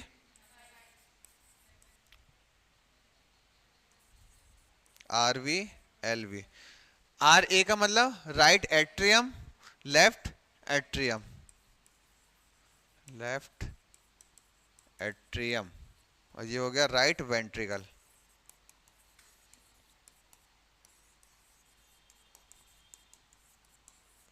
क्लियर, ये हो गया। खून जो होगा अपने ब्लड के यहां से निकलेगा, यहां से निकल के कहां पहुंचेगा, पूरी बॉडी में। और ये वाला जो ब्लड रहेगा वो कौन सा रहेगा, देखो ब्लड चला गया, ठीक है। ये ब्लड कैसा रहेगा, ऑक्सीजनेटेड, O2 प्लस लिख दिया हमने, है ना। ऑक्सीजनेटेड ब्लड जाएगा, कहां से निकलेगा हमेशा, लेफ्ट वेंट्रिकल से। हमने कहा कि ब्लड बॉडी से, हार्ट से निकलेगा सिर्फ दो जगह से, या तो राइट से या तो लेफ्ट से। लेफ्ट वाला हमेशा क्या रखेगा, ऑक्सीजनेटेड ब्लड रखेगा। यहाँ पे हमने दो चीज क्लियर कर दी, वेंट्रिकल हमेशा ब्लड को निकालेंगे और लेफ्ट साइड हमेशा ऑक्सीजनेटेड ब्लड को रखेगी, है ना। निकल गया, और ये निकलता किससे है, जो मोटा पाइप हमने कहा था ना कि जब ब्लड अपने हार्ट से निकलेगा तो स्क्वीज होता है, बहुत तेजी से दबता है ना, तो बहुत फ्लो में निकलेगा। अगर पतला पाइप होगा वो तो फट जाएगा, इसलिए मोटा पाइप लगा रहता है, तो इसको क्या कहते हैं, एओर्टा। अभी इसका नाम छोड़ो, अभी सिर्फ ये समझो, फंक्शन छोड़ो, इसको छोड़ो एओर्टा का।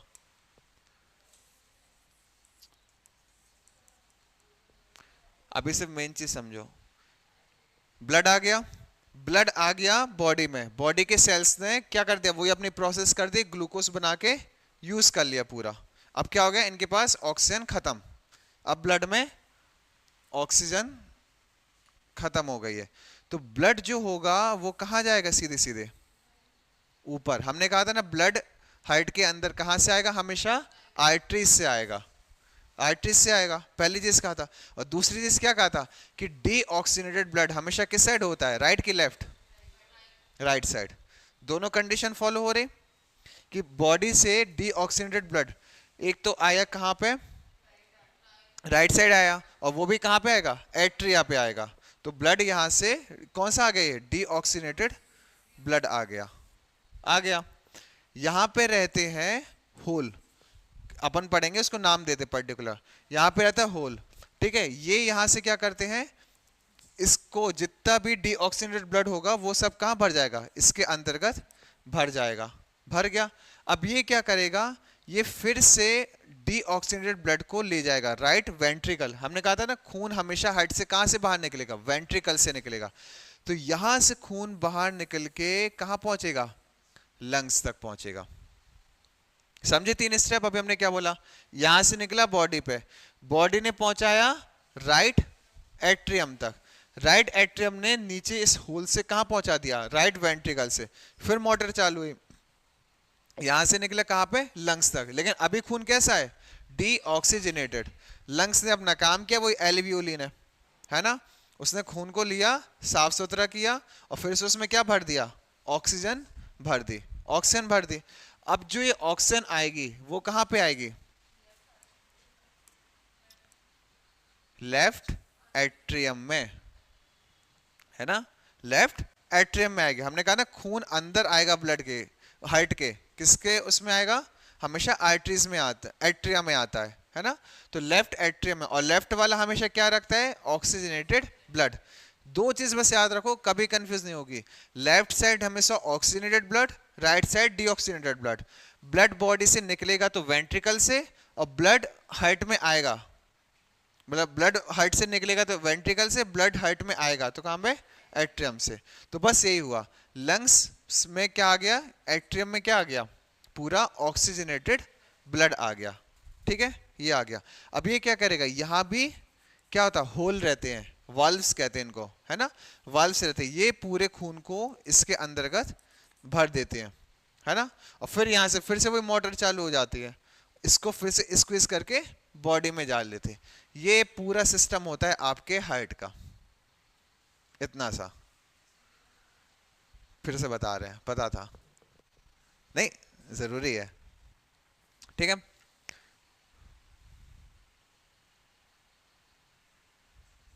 तुम ये लोग बताना क्या क्या बनाया था, ठीक है, तो अच्छे से आएगा समझ में। नाम खुद बताते जाना तो समझ में आता जाएगा। ये हो गया लंग्स, ये हो गई बॉडी, ठीक है। ये साइड क्या थी, लेफ्ट आर्टरी की एट्रियम, नाम गलत नहीं कहना, आर्टरीज नसें हैं, है ना, जैसे अपनी वेंस होती है। ये क्या हो जाएगा, राइट एट्रियम, ये राइट वेंट्रिकल, ये लेफ्ट वेंट्रिकल। क्लियर, ऐसे समझ, राइट साइड लिख रहे हैं नाम तो लेफ्ट होगा, इतना बात क्लियर। खून कहां से लेंगे हम, बाहर निकालना में ऑक्सीजनेटेड ब्लड, कहां से निकालोगे, ठीक है, लेफ्ट से निकला कहां पे, बॉडी में गया, बॉडी ने यूज कर लिया। फिर ये बॉडी डीऑक्सीनेटेड ब्लड को कहां पे पहुंचाएगी, राइट एट्रियम में। यहां पे वॉल्व इसका खुल जाएगा और पूरा खून कहां चला जाएगा, राइट वेंट्रिकल में पहुंच गया। इतनी बात क्लियर हुई। अब यहां से क्या होगा, कहां से निकलेगा, बढ़िया, राइट वेंट्रिकल से निकल के लंग्स में पहुंच गया। क्लियर, लंग्स क्या करेगा,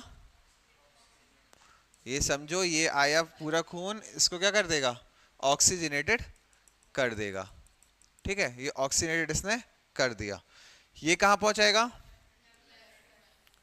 लेफ्ट एट्रियम में पहुंचाया।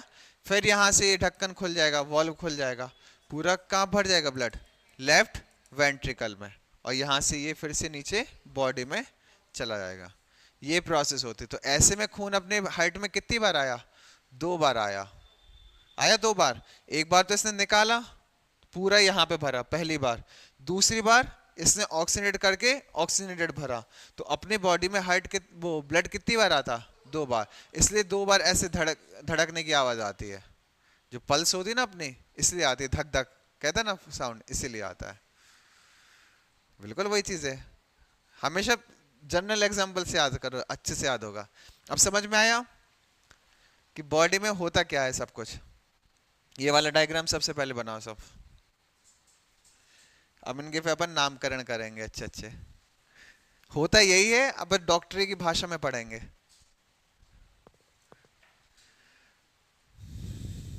जितना सिंपल हो सकता है उतना सिंपल बताएंगे, इसे याद हो जाना चाहिए।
आज तुम लोग ऑस्टियोलॉजिस्ट बन गए, कार्डियोलॉजिस्ट, दो कोर्स करवा दिए।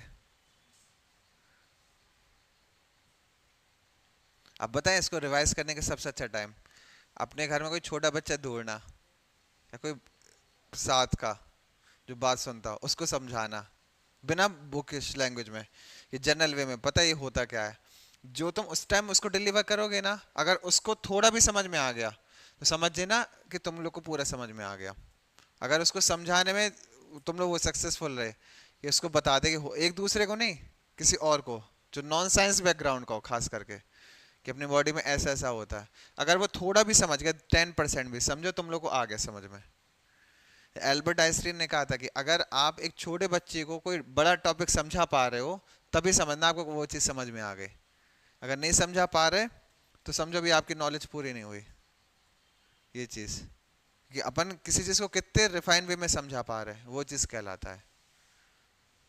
एट्रियम वगैरह नहीं कहना, उसको ये बताना कि ऐसे ऐसे जाता है खून, ऐसे अंदर ये होता है, तब जाके बना लिया।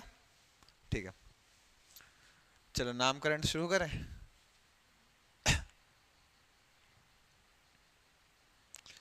जो मेन हमारा चल रहा था वो था ह्यूमन सर्कुलेटरी सिस्टम, है ना। ह्यूमन सर्कुलेटरी सिस्टम मतलब जो पूरा सर्कुलेट होती है चीजें, वो किस किस उसमें कौन कौन से ऑर्गन्स का काम होता है। सबसे पहले हार्ट का, जो एक मोटर की तरह काम करता है। क्या क्या करता है, 4 चैम्बर हार्ट होता है ना। दो इसके पोर्शन होते हैं, एट्रियम ऊपर के, नीचे के वेंट्रिकल्स, ये होता है। इसके बाद जो दूसरे मेन ऑर्गन्स आते हैं उनको क्या कहते हैं, ब्लड वेसल्स। लिखते चलना, ब्लड वेसल्स में क्या नहीं लगा, अभी आएंगे हार्ट पे। बाकी सिर्फ इतना लिख लो कि हार्ट में 4 चैम्बर होते हैं, अपर पार्ट को एट्रियम कहते हैं और लोअर पार्ट को वेंट्रिकल्स कहते हैं। ठीक है, इतना बस लिख लो, ये अपन अभी लिखेंगे फिर से, left side right side. Clear हो गया। अब जो हमारे बॉडी में वेसल्स पाई जाती है जो ब्लड को फ्लो करके ले जाती है हार्ट से हर जगह पे, वो 3 होती हैं। अपन लोग पहले भी पढ़ चुके हैं, आर्टरीज। आर्टरीज पढ़ा था। आर्टरीज क्या होती है, हमेशा carry oxygen rich blood away from the heart to the body. पहली चीज जो सबसे मेन है कि किस प्रकार के ब्लड को रखती है, जो हार्ट को बॉडी से ले जा, हार्ट से बॉडी तक जो ले जाती है। आपके दिल से जो भी कभी भी ब्लड निकलेगा, ये चीज याद रखना, वो किस वेसल्स में निकलेगा, आर्टरीज में। कभी भी अपने दो प्रकार से निकलता है, एक तो या तो लेफ्ट वेंट्रिकल से निकलेगा या तो राइट वेंट्रिकल से निकलेगा, और दोनों क्या होंगे, हमेशा आर्टरीज होंगे, है ना। याद रखना, क्यों निकलता है ये भी बताया था, आर्टरी से क्यों निकलता है। बढ़िया, वो ब्रॉड होती हैं इस कारण, है ना। और ये हमेशा कैसे ब्लड को रखती है, ऑक्सीजन रिच ब्लड को रखती है। अब इसमें भी अपवाद आता है, जैसे केमिस्ट्री में खूब अपवाद आते ना, इसमें सिर्फ यहाँ पे एक आएगा, उसका भी अपवाद नहीं कहेंगे, कंडीशन बन जाती है उसके साथ वैसे। ये हो गया। वेंस जो होती हैं वो हमेशा ब्लड को बैक लाती है हार्ट तक, दिल तक जो भी आपके ब्लड आएगा उसको हमेशा कौन कैरी करेगी, वेंस, है ना। वेन हमेशा डीऑक्सीजनेटेड ब्लड को वापस लाएगी कहां तक, हार्ट तक। तो एक चीज याद रखना, हार्ट से जो भी ब्लड निकलेगा वो कौन कैरी करेगा, आर्टरीज, और हार्ट तक जो ब्लड लाएगा वो हमेशा कौन लाएगी, वेंस। ठीक है। मोस्ट ऑफ द टाइम ये हमेशा कैसी रहती हैं, आर्टरीज ऑक्सीजन रिच ब्लड को कैरी करती हैं, और मोस्ट ऑफ द टाइम ये कैसे करती हैं, डीऑक्सीजनेटेड ब्लड को कैरी करती हैं, कौन सी, वेंस। फिर आपका क्या, कैपिलरीज। क्या हो गया अगला, कैपिलरीज। कैपिलरीज क्या होता है, टिनी blood vessels that connect arteries and veins. Arteries और वेन्स में जो कनेक्शन होता है उसका काम क्या, कौन करता है, कैपिलरी, है ना। ये होते हैं बहुत ही छोटी छोटी से ट्यूब्स लगे रहते हैं। अगर ये समझो कि आर्टरीज का अगर शेप का है तो इतना बड़ा रहेगा, ठीक है, वेन्स का रहेगा तो इतना रहेगा, ठीक है, और कैपिलरीज का होगा तो इतना सा रहेगा, जो इन दोनों को ऐसे जोड़ देती है इस प्रकार से। ठीक है, क्लियर हुआ, मतलब से पोर्शन बता रहे साइज कितनी बड़ी होगी।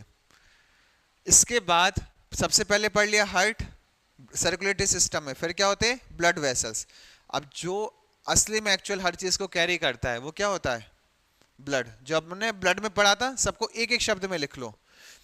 ब्लड में क्या क्या पाया जाता था, आरबीसी। आरबीसी का मेन काम क्या होता था, ऑक्सीजन को पहुंचाना और CO2 को बाहर निकालना, सिर्फ एक लाइन में लिख लो। आरबीसी का काम क्या होगा, ऑक्सीजन को पहुंचाना, CO2 को बाहर निकालना। फिर आता था WBC, इसका काम क्या होता था, इम्यून सिस्टम को रेगुलेट करना आपकी बॉडी में। ठीक है। तीसरा होता था प्लेटलेट्स, है ना, ये क्या करता था, क्लॉटिंग का काम करता था, ब्लड क्लॉटिंग का। और चौथा होता था प्लाज्मा, ये क्या होता था, न्यूट्रिएंट्स, हार्मोन्स और वेस्ट प्रोडक्ट को कैरी करता था। जब ह्यूमन सर्कुलेटरी सिस्टम बताओगे तो आपको ये भी मेंशन करना पड़ेगा। अच्छे बड़े नंबर में आता है ह्यूमन सर्कुलेटरी सिस्टम।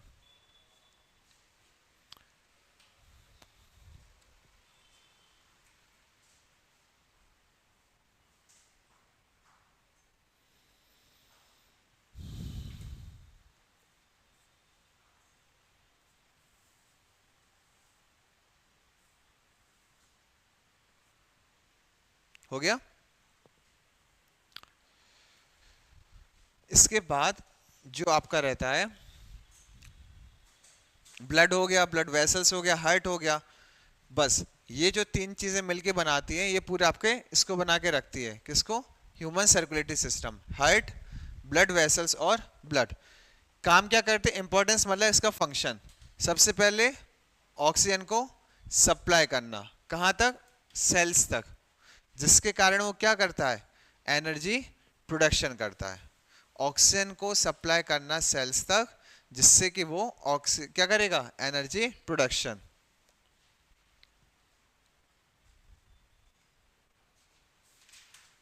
क्या कहते हैं, खाना नहीं खाओ 5-6 दिन जिंदा रह लोगे, लेकिन एक सेकंड के लिए भी वो चली गई ऑक्सीजन, फिर पता चलती दिक्कत।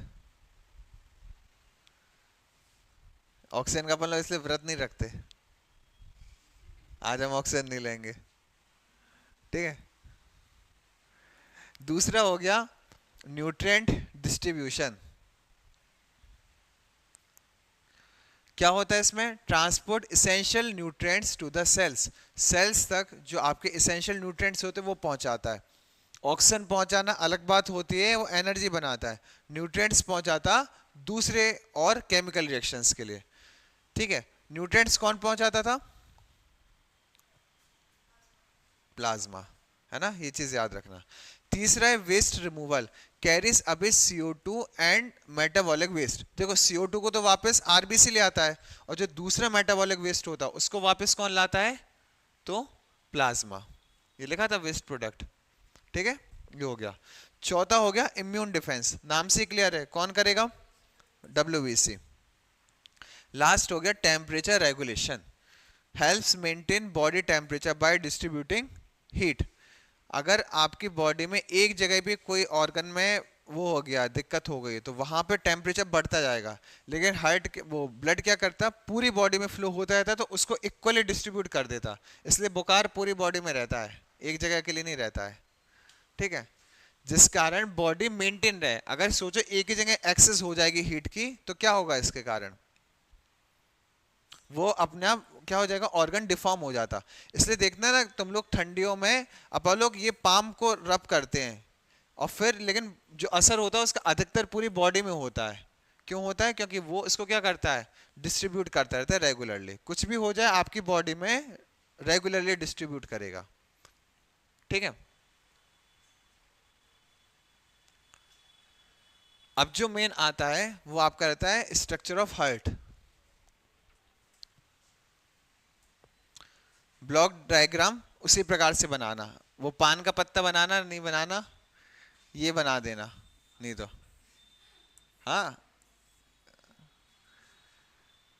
मतलब वो हाइट का शेप हमने सब उसमें देखा था। पान का पत्ता वैसे ही होता है, ताश की गिड्डी में होता है, कहते हैं नाम होता है चे हिंदी में।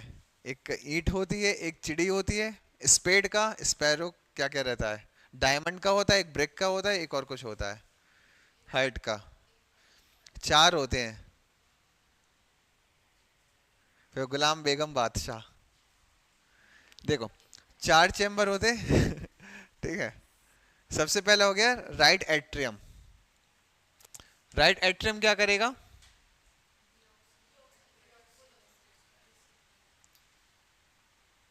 राइट एट्रियम का काम होगा हमेशा डीऑक्सीनेटेड ब्लड को रिसीव करना।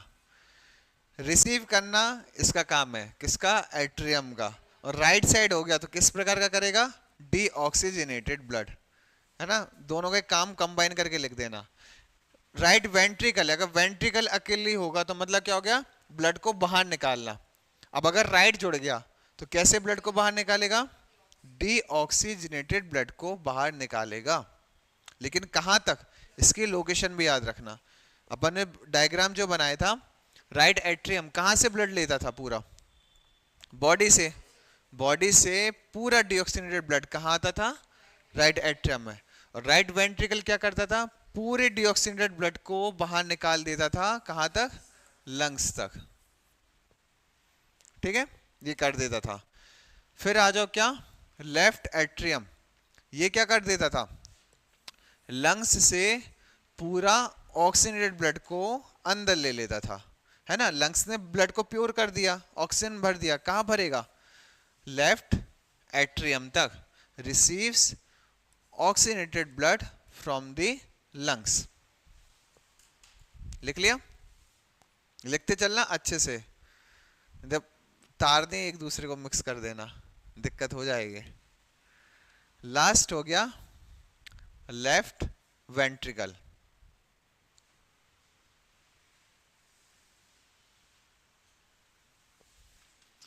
जो आपका लेफ्ट वेंट्रिकल होगा, ये क्या काम करेगा?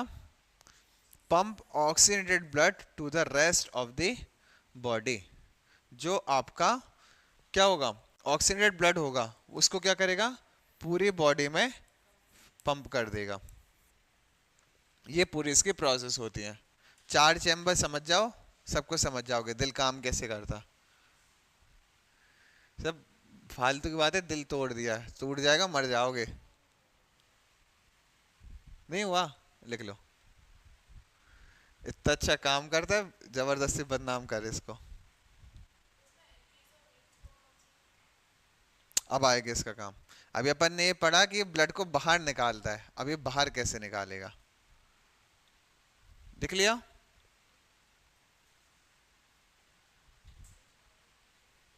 नहीं नहीं, हमने ऊपर ही किया। कर रहे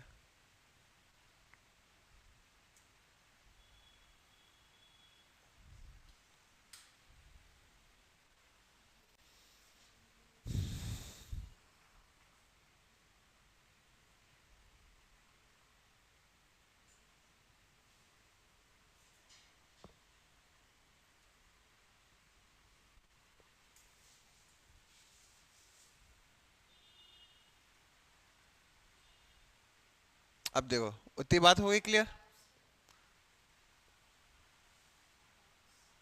ठीक है, ये चीज हो गया। अब इसके पहले ये देखो, सिर्फ ये वाला डायग्राम देखना ध्यान से। इतनी बात हमने कहा। अगली चीज हमको जो बतानी वो ये है कि ब्लड अपनी बॉडी से चार जगह से निकलता है ना। ये समझो ये फिर से दिल बन गया, अच्छा नहीं लग रहा, वही सही है, लगे तो क्या? देखो ये बन गया, वही पढ़ा रहे हैं उसी का, ये बन गया। जो अब हमने कहा कि बॉडी से अपना ब्लड, ऑक्सीजनेटेड ब्लड कहाँ से निकलता था? ऑक्सीजनेटेड ब्लड कहाँ से निकलता था? लेफ्ट वेंट्रिकल से। तो जो यहां से ब्लड निकलेगा वो किससे निकलेगा? वो निकलेगा आपके एओर्टा से। आर्टरीज पड़ती है, जो सबसे मेन आर्टरी होती है, आर्टरीज में भी सबसे मेन आर्टरी, उसको क्या कहते हैं? एओर्टा। मेन आर्टरी कहते हैं, तो एओर्टा नाम याद रखना, ठीक है। पहली चीज क्लियर हुई, इसने पूरी बॉडी में क्या किया? ब्लड को सर्कुलेट किया, ठीक है। अब दूसरा काम क्या होगा? बॉडी से पूरा ब्लड कहां पहुंच जाएगा? कहां पहुंच जाता था? राइट एट्रियम तक। जो राइट एट्रियम तक पूरे ब्लड को पहुंचाएगा वो कैसा ब्लड होगा? हमेशा डीऑक्सीजनेटेड। बढ़िया। और डीऑक्सीजनेटेड ब्लड को कौन कैरी करते हैं? वेन्स, ठीक है। तो ऐसी वेन्स को क्या कहते हैं? Vena cava. कहां लिखा? वेना कावा नाम है, पढ़ना पड़ेंगे। अपन लोग वेस्टर्न मेडिकल एजुकेशन को पढ़ रहे हैं, नहीं तो अपन लोग उसमें पढ़ते रक्त धमनियां। क्लियर हुआ? बस देखो कुछ नहीं है, इनने कहा कि जो हमने कहा था ना मोटा पाइप होता है, उसको क्या कहते हैं? एओर्टा। एओर्टा ने पूरे ब्लड को बॉडी में पहुंचा दिया। अब यही ब्लड वापस कहां जाता है डीऑक्सीनेट होके? हार्ट तक, ना कि लंग्स तक, है ना। हार्ट तक जाएगा तो वो किससे आएगा? वेना कावा से। इसके बाद ये क्या करेगा? हमने कहा एक चीज और कहा था कि हार्ट से जब भी ब्लड बाहर निकलेगा वो किससे निकलेगा? आर्टरी से कि वेन से? सोचो फिर से, अच्छे से ध्यान करो। हमने कहा था दिल से या हार्ट से जब भी ब्लड बाहर निकलेगा तो बहुत ही फोर्स से निकलेगा, उसके लिए चाहिए मोटा पाइप। वो किससे निकलेगा? आर्टरीज से, है ना। हम कहा मोस्ट ऑफ द टाइम वो ऑक्सीजनेटेड ब्लड रखेगा, लेकिन जरूरी नहीं हर टाइम। ये भी कहा था ना एक अपवाद आएगा, अब आएगा अपवाद। देखो समझो समझो, यहां पे आ गया आपका डीऑक्सीजनेटेड ब्लड। कहाँ गया एग्जांपल? नहीं नहीं नहीं नहीं नहीं, इसी में बताएंगे, अपने वाले में। इतना अच्छा बनाया है, हाँ ठीक है। ये है, ये होगी आपकी क्या नाम, इसी को देते जाओ तुरंत। एओर्टा, ठीक है। ये हो गई वेना कावा। वेना कावा हो गई, इसने कहां पहुंचा दिया? यहां तक। अब जब यहां पे ब्लड आ गया, ये सब कैसा ब्लड हो गया? ध्यान से सुनना, ये ब्लड कैसा है? डीऑक्सीनेटेड। लेकिन निकल कहां से रहा? हार्ट से। तो हार्ट से निकलेगा तो ये तो पक्का है कि आर्टरीज होगी, लेकिन ये किस कैसे ब्लड को रख रही है? डीऑक्सीजनेटेड ब्लड को। इसलिए आर्टरीज तो रहेगी, लेकिन यहां पे आर्टरी कैसी हो जाएगी? पल्मोनेरी आर्टरी। जहां भी नाम पल्मोनेरी लग जाए समझो वो उल्टा काम कर रही है, ठीक है। ऐसी आर्टरी जो हार्ट से ब्लड को तो निकाल रही है, लेकिन कैसे ब्लड को निकाल रही है? डीऑक्सीजनेटेड। अब समझ में आया हमने क्यों कहा था अपवाद लग जाएगा? ये है इसका अपवाद, कि इसने ब्लड को तो निकाला हार्ट से, अब वो भी आर्टरी निकाला, फोर्स से निकला, लेकिन कैसा ब्लड था वो? डीऑक्सीजनेटेड। इसलिए वो आर्टरी भी क्या कहलाएगी? Pulmonary artery. इतना सा नाम था। बात क्लियर हुई लक्ष्मी? हो गए, ठीक है। फिर क्या करेगा ये? पल्मोनरी आर्टरीज ने कहां पहुंचा दिया? लंग्स तक। अब यहां से ब्लड फिर से कहां पहुंचेगा? आपके लेफ्ट एट्रियम तक। हमने ये बताया था कि हार्ट में जो ब्लड जाता है वो कौन कैरी करता है? वेन्स की आर्टरीज? वेंस करता है ना, क्योंकि ज्यादा फोर्स से नहीं आता है, कंपैरेटिवली कम फोर्स से आता है, वेंस रखेगी। तो वेंस तो हमने रख दिया, लेकिन चूंकि ये ब्लड कहाँ से आ रहा है, लंग्स से, और लंग्स हमेशा कैसा ब्लड देता है, ऑक्सीजनेटेड। ब्लड आ रहा है हार्ट पे और वो भी ऑक्सीजनेटेड, तो ये इसका नाम क्या हो जाएगा, पल्मोनरी वेंस। ये भी उल्टा काम करेगा, वेंस हमेशा डिऑक्सीनेटेड ब्लड रखती है, लेकिन चूंकि ये लंग्स से आ रहा है ना, तो ये कैसा रखेगा, ऑक्सीजनेटेड ब्लड को रखेगा। इसलिए सिर्फ यहाँ पे दो उल्टे हो जाते हैं। पल्मोनरी आर्टरी का पल्मोनरी नाम लगाओ ना तो उल्टा समझ लेना, आर्टरीज हमेशा ब्लड को इजेक्ट करेगी, हार्ट से इजेक्ट करेगी, लेकिन अगर पल्मोनरी नाम लगाओ तो कैसा ब्लड रखेगी, डीऑक्सीनेटेड। अगर पल्मोनरी वेंस लिखाओ, हार्ट में आपके ब्लड तो आएगा, लेकिन कैसा आएगा, ऑक्सीजनेटेड ब्लड आएगा। अगर सिंपल भाषा में, अगर हम सिंपल टर्म में बात करें तो आर्टरीज कैसा ब्लड रखती है, ऑक्सीजनेटेड, है ना, वेंस कैसे रखते हैं, डीऑक्सीनेटेड। लेकिन पल्मोनरी नाम रख के वो रेसिप्रोकल हो जाता है।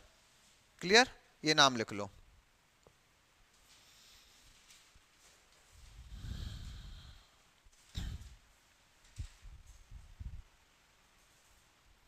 पहला हो गया एओर्टा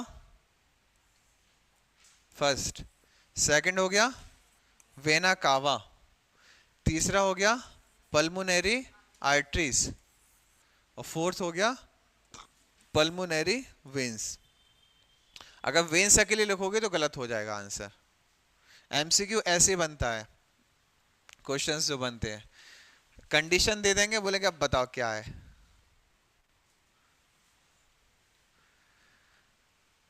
दिव्या कोई डाउट, हो गया,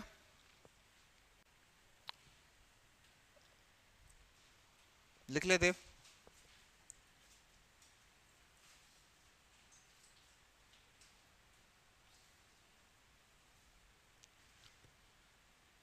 अब हमने कहा था कि दो होल भी होते हैं, होल मतलब जहां से ब्लड रिस रिस के नीचे आता है, कहा था ना, एट्रियम से वेंट्रिकल तक आने के लिए वेल्व होते हैं। तो दो वेव पाए जाते हैं, ऐसे तो अपन चार कह लो, लेकिन पहले दो देखो मेन। सबसे पहला जो वेल्व पाया जाएगा वो कहलाएगा ट्राइकप्सिड वेल्व, है ना।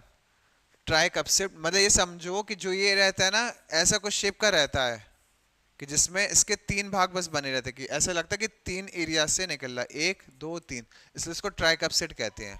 ठीक है, ट्राइकप्सिड वेल्व जो रहता है, सिर्फ नाम याद रखना है, ये कहाँ पाया जाता है, राइट एट्रियम और राइट वेंट्रिकल के बीच में।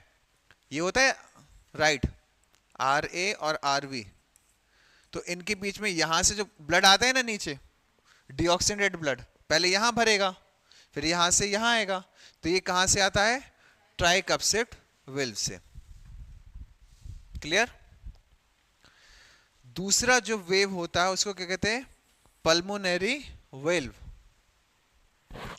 वॉल्व नहीं पड़ते अपने घरों में, वॉल्व लगे रहते हैं, वॉल्व खोल दो पानी आ जाएगा, नाम तो सुना होगा वॉल्व, नया शब्द नहीं है, सबके घर में वॉल्व लगा होगा, पानी की टंकी भर के वॉल्व को चालू कर दो बंद कर दो, ये रहता है कि ऊपर भरने लगे, वो रहता है कैसा घुमाने का, वही कहलाता वॉल्व। यहाँ पे जे वाले वॉल्व है, इन्हीं को देख के वहां पे बना दिए। ठीक है, ये होता है पल्मोनरी वॉल्व। तो वॉल्व जो अंदर का रहता है वो तो वो रहता है, स्विच रहता है बंद चालू जो अपन करते, वॉल्व अंदर का कहलाता है जो कनेक्शन देता है, तो ऐसे ये रहता है। पल्मोनरी वॉल्व क्या होता है, राइट वेंट्रिकल और पल्मोनरी आर्टरीज के बीच में पाया जाता है। पल्मोनरी आर्टरी कहाँ होती थी बताओ अब तुम लोग,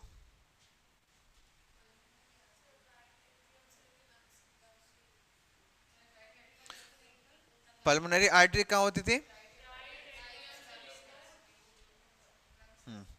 ठीक है, राइट वेंट्रिकल से जाती थी, लंग्स तक जाती थी। ठीक है, तो बस इतनी सी चीज तुम लोग याद रखना। तो पल्मोनरी वल्व कहाँ पाई जाएगी, राइट वेंट्रिकल से पल्मोनरी आर्टरीज के बीच में होता है। तो इसको करना याद करना, नहीं करना नहीं करना, इंपॉर्टेंट नहीं, लेकिन देख लो बस इस वाले को, मेन ये वाला आता तुम्हारा ट्राइकप्सिड। ठीक है, अगला तुम लोग ये देख लो, मिट्रल वाल्व, ये क्या करता है, बिटवीन लेफ्ट एट्रियम और लेफ्ट वेंट्रिकल, अपना वही डायग्राम चल रहा था, LALV, ठीक है। तो ये यहां से नीचे ऑक्सीनेटेड ब्लड यहां भरता था लेफ्ट एट्रियम में, नीचे आता था, वो किससे आता था, आपका मिट्रल वाल्व से। किससे आता था, बस छोटा हो जा, हाँ, किससे आएगा, मिट्रल वाल्व से। ये कहां पाया जाएगा, लेफ्ट एट्रियम और लेफ्ट वेंट्रिकल के बीच। लास्ट में वही आ जाएगा एओर्टिक वाल्व। ये क्या करेगा, लेफ्ट वेंट्रिकल से एओर्टा। मतलब अगर हम सिंपल भाषा में बात करें,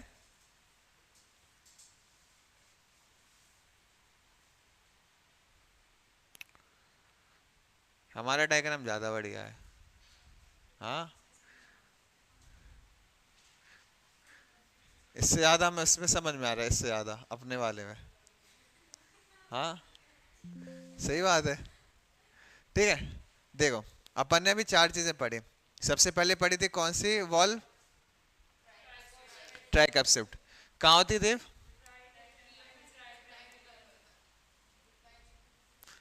ये वाले, ये हो गए टीवी, ट्राइकैप्सिड वॉल्व, हो गई पहली चीज। फिर हमने पढ़ी थी पल्मोनरी वॉल्व, हमेशा हार्ट से कनेक्ट रहती थी सब वॉल्व। अब हमने यहां से कहा ना, यहां से पल्मोनरी आर्टरी गई है, तो जो यहां से रहेगी राइट वेंट्रिकल से रहती कनेक्ट, है ना, तो यहाँ पे क्या पाई जाएगी, पल्मोनरी वॉल्व, जो यहां से पूरा कहाँ पहुंचा देगी, लंग्स तक। ये पढ़ते थे अपन लोग। तीसरी थी अपनी क्या, mistral, mitral, sorry mitral valve. ये कहाँ पाई जाती थी, लेफ्ट आर्टरी से, एट्रियम से लेफ्ट वेंट्रिकल तक। क्लियर। और लास्ट हो गई कौन सी, एरोटिक वॉल्व, जो यहां से पाई जाएगी, जो एओर्टा को कनेक्ट करती है, लेफ्ट वेंट्रिकल से एओर्टा को कनेक्ट करती है। ठीक है, तो मेन तुम लोग को ये दोनों याद रखना, ट्राइकैप्सिड और मिस्ट्रल, मिट्रल वॉल्व। ठीक है, ये दोनों याद रखना। लिख लिया, बहुत सारी चीजें हो गई हैं। बाइकैप्सिड होती है, जो आपकी मिट्रल होती है ना, उसी को कहते हैं बाइकैप्सिड। ट्राइकैप्सिड होती है एक साइड होती है बाइकैप्सिड। जो ट्राइकैप्सिड होती है वो राइट साइड होती है, और बाइकैप्सिड होती है वो लेफ्ट साइड होती है।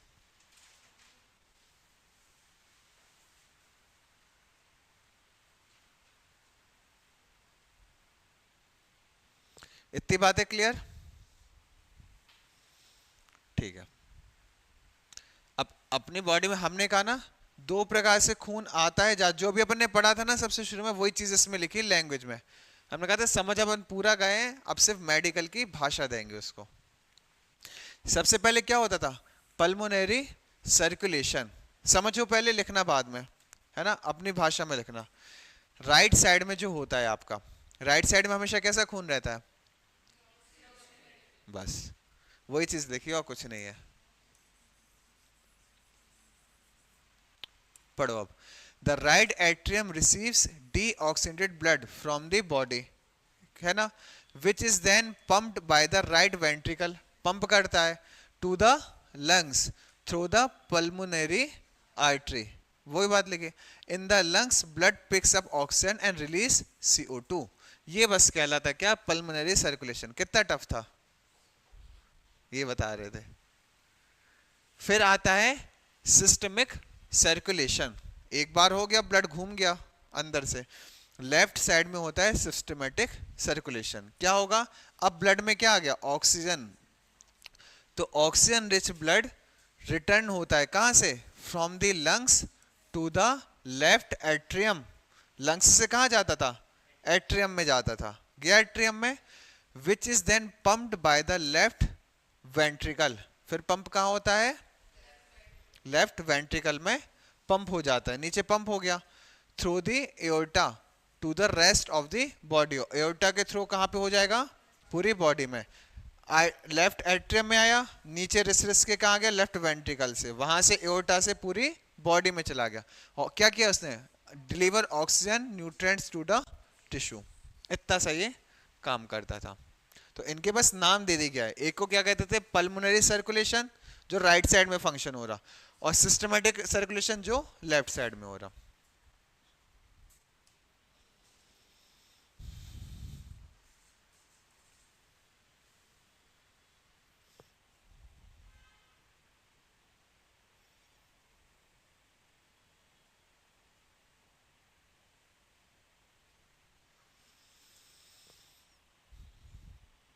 हमारा डायग्राम ज्यादा अच्छा है,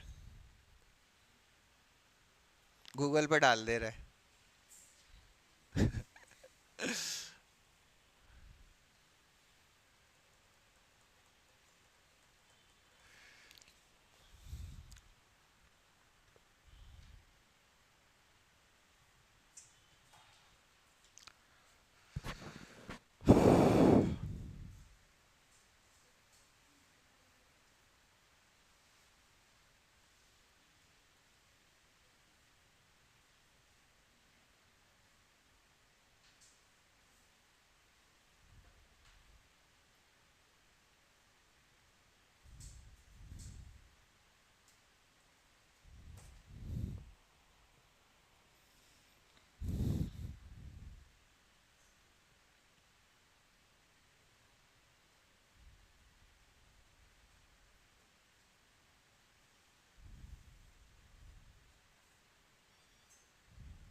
हो गया?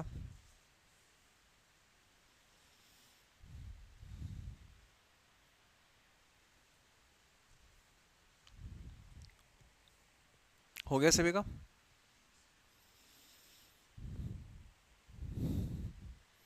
ने क्या कहा, अपनी लैंग्वेज में लिखना। इस वाले की एकदम कॉपी देखना है तुम सबके। वही का वही लिख लेते हो कि अलग लिखते हो?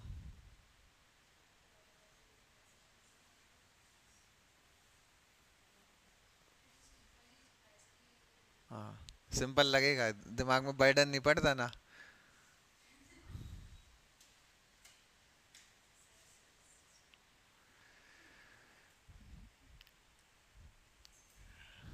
मतलब दूसरे तरीके से लिखना, मतलब ये नहीं है ग्रामर चेंज करना, मतलब जो तुम्हें छोटा कर सकते हो, कंसाइज कर सकते हो, उसको छोटा करके लिखना। हम यहाँ पे कंसाइज लिखने लगे ना, तुम लोग को नहीं आएगा, हमें अपनी भाषा समझ में आती है। हम सब एरो एरो बना के लिखते हैं जो अपनी कॉपी में लिखते हैं। तुम लोग को यहाँ बताने के लिए पूरा लैंग्वेज देना पड़ती है, इसीलिए हम वही कहते हैं तुम लोग भी अपना लिखो तो एरो बना के लिखो कि समझ जाओ तुरंत। जबरदस्ती मत बना लेना एरो, फिर समझ ही में नहीं आया कि लिखा क्या था। हो गया? ठीक है, लास्ट चीज देखो।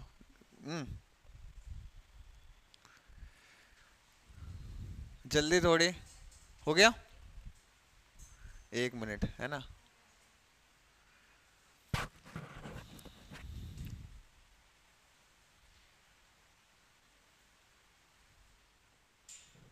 हो गया?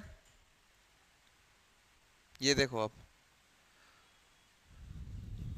जो चीज अभी बताई थी अपन ने शुरू में, हमने कहा था कि 2 बार ब्लड आता है और बाहर निकलता है, वही चीज लिखनी पड़ती है। साइकिल 2 बार रिपीट होती है। Once the blood is pumped out the heart relaxes. जब ब्लड पंप आउट हो जाता है ना, बाहर निकल जाता है, हार्ट क्या करता है, रिलैक्स करता है थोड़ी देर के लिए। तो जिसको हम क्या कहते हैं, डायस्टोल। ये शब्द याद रखना है, है ना। And the cycle repeats. This process happens continuously, typical beating 60 to 100 times पर minute for an healthy adult.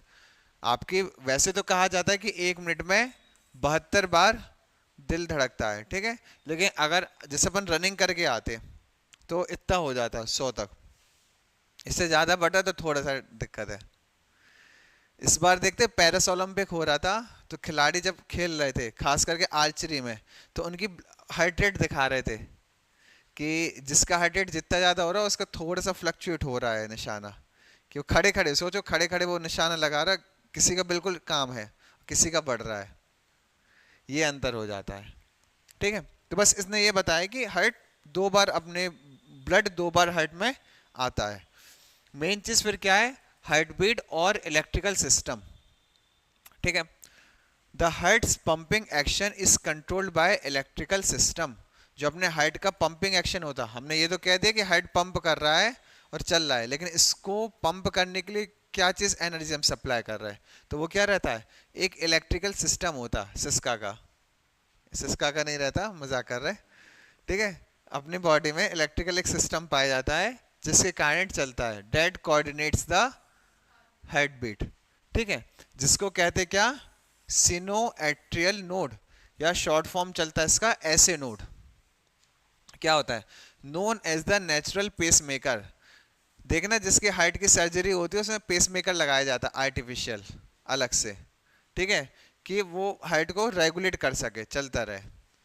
आजकल मूवीज में देखना है उसमें ये चलता कि पेस मेकर को हैक कर लेते तो वही इंसान को मार दिया जाता, क्योंकि pacemaker is an electronic device, तो किसी ने उसको हैक कर लिया तो बैठे बैठे उसको हार्ट अटैक करवा के मरवा देगा, ये होती है, ठीक है।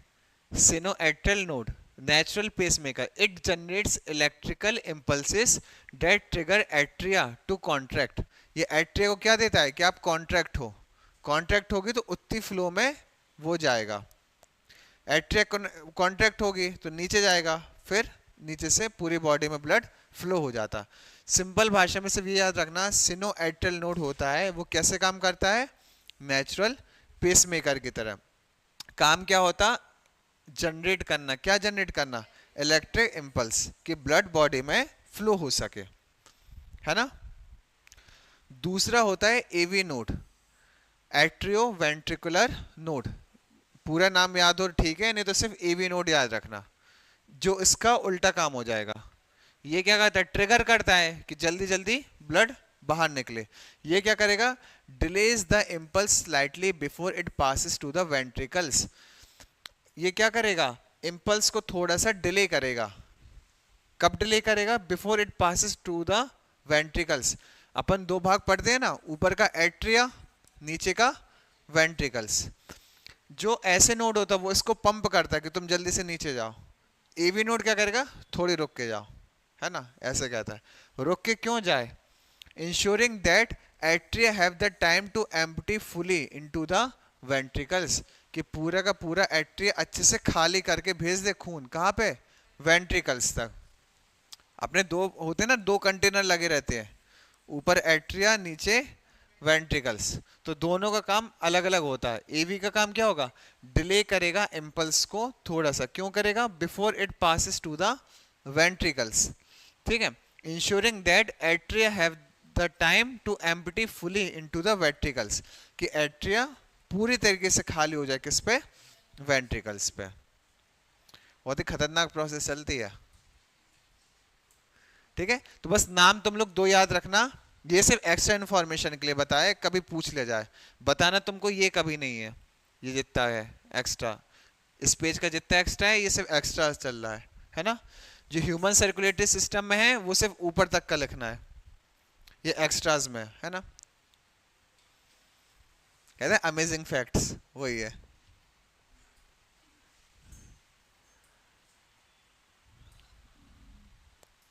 अरे रुक जाओ यार, ठीक है। इसके बाद है नॉर्मल ब्लड प्रेशर। होता क्या है, कहते हैं ना बीपी कितना रहता है, ये क्या करता है, it is a measure of the force that blood exerts on the walls of the arteries. जो फोर्स किसकी वॉल पे लगता है, आर्टरीज की वॉल्स पर लगता है, उसको कहा जाता है क्या, आपका मेजर होता है, उसको कहा जाता है ब्लड प्रेशर। हार्ट से ब्लड बाहर निकलता है, कहाँ पे निकलता है, आर्टरीज में निकलता है ना, तो वही कहलाता है फोर्स कहलाता है। फोर्स जो लगता है किसकी वॉल्स पर, आर्टरीज की वॉल्स पर लगता है। As the heart pumps it around the body, जैसे हार्ट पंप करता है इसको क्या, अराउंड द बॉडी करता है। It is typically express into two numbers, ये दो नंबर पे बताया जाता है, क्या क्या, मेजर्ड इन मिलीमीटर्स, और ये भी याद रखना हमेशा मिलीमीटर में किया जाता, ना सेंटीमीटर ना किलोग्राम, है ना, और ऑफ किसके, मर्क्यूरी के।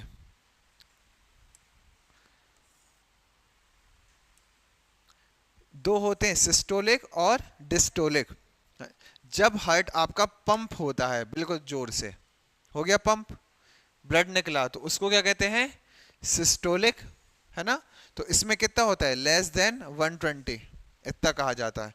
और डायस्टोलिक जब वो रिलैक्स होना शुरू करता है, फिर से पंप बढ़ता है हार्ट, तो वो कहता है रिलैक्सेशन पीरियड, वो कहलाता है डायस्टोलिक। तो लेस देन 80 mm Hg या मर्क्यूरी, ये कहलाता है। तो दो प्रक्रिया होती है, सिस्टोलिक, डायस्टोलिक।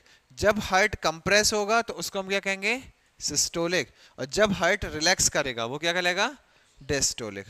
क्लियर? इसकी कितनी रहती है लिमिट, 120, इसकी रहती है 80। इसके बीच में आपका हमेशा रहना चाहिए जो ब्लड प्रेशर रहता है।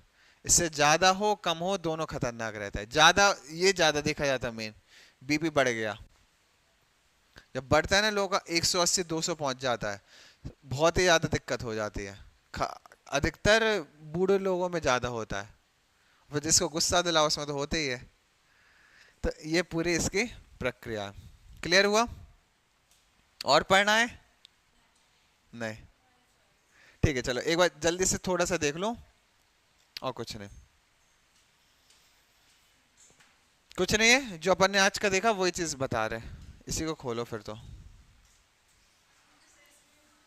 है ना, सबसे बेस्ट। अच्छा सा दिल बनाना, ऊपर लंग्स, नीचे बॉडी रखना, ठीक है। 4 भागों में बांट दिया था। लेफ्ट साइड, लेफ्ट क्या होता है, atrium, left ventricle. Right side, right atrium, right ventricle. Atrium कैसे खून को रखेगा, एट्रियम क्या करेगा, सिर्फ ब्लड को लेगा। वेंट्रिकल क्या करेगा, ब्लड को बाहर निकालेगा।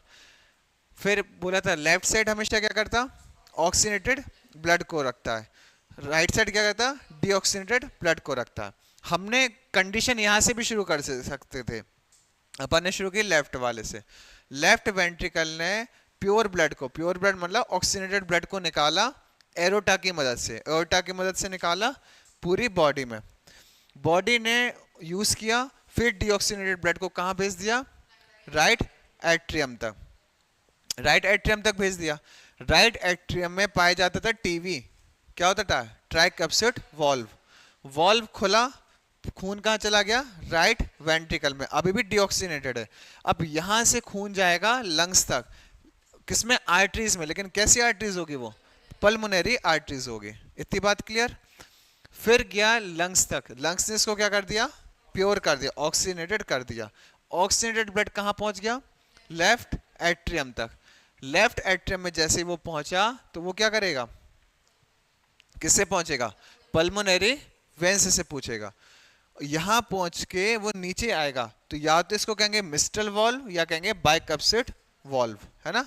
ट्राइकप्सिड है तो ये बाइकप्सिड हो जाएगी। नीचे आ गया, नीचे जैसे आएगा तो फिर वो वही प्रोसेस को अपनी रिपीट कर देगा। इतनी पूरी प्रोसेस चल रही थी। 3 कंपोनेंट होते मेन, हार्ट होता है, ब्लड वेसल्स और ब्लड, है ना, वो अपन देख चुके हैं। क्लियर? चलो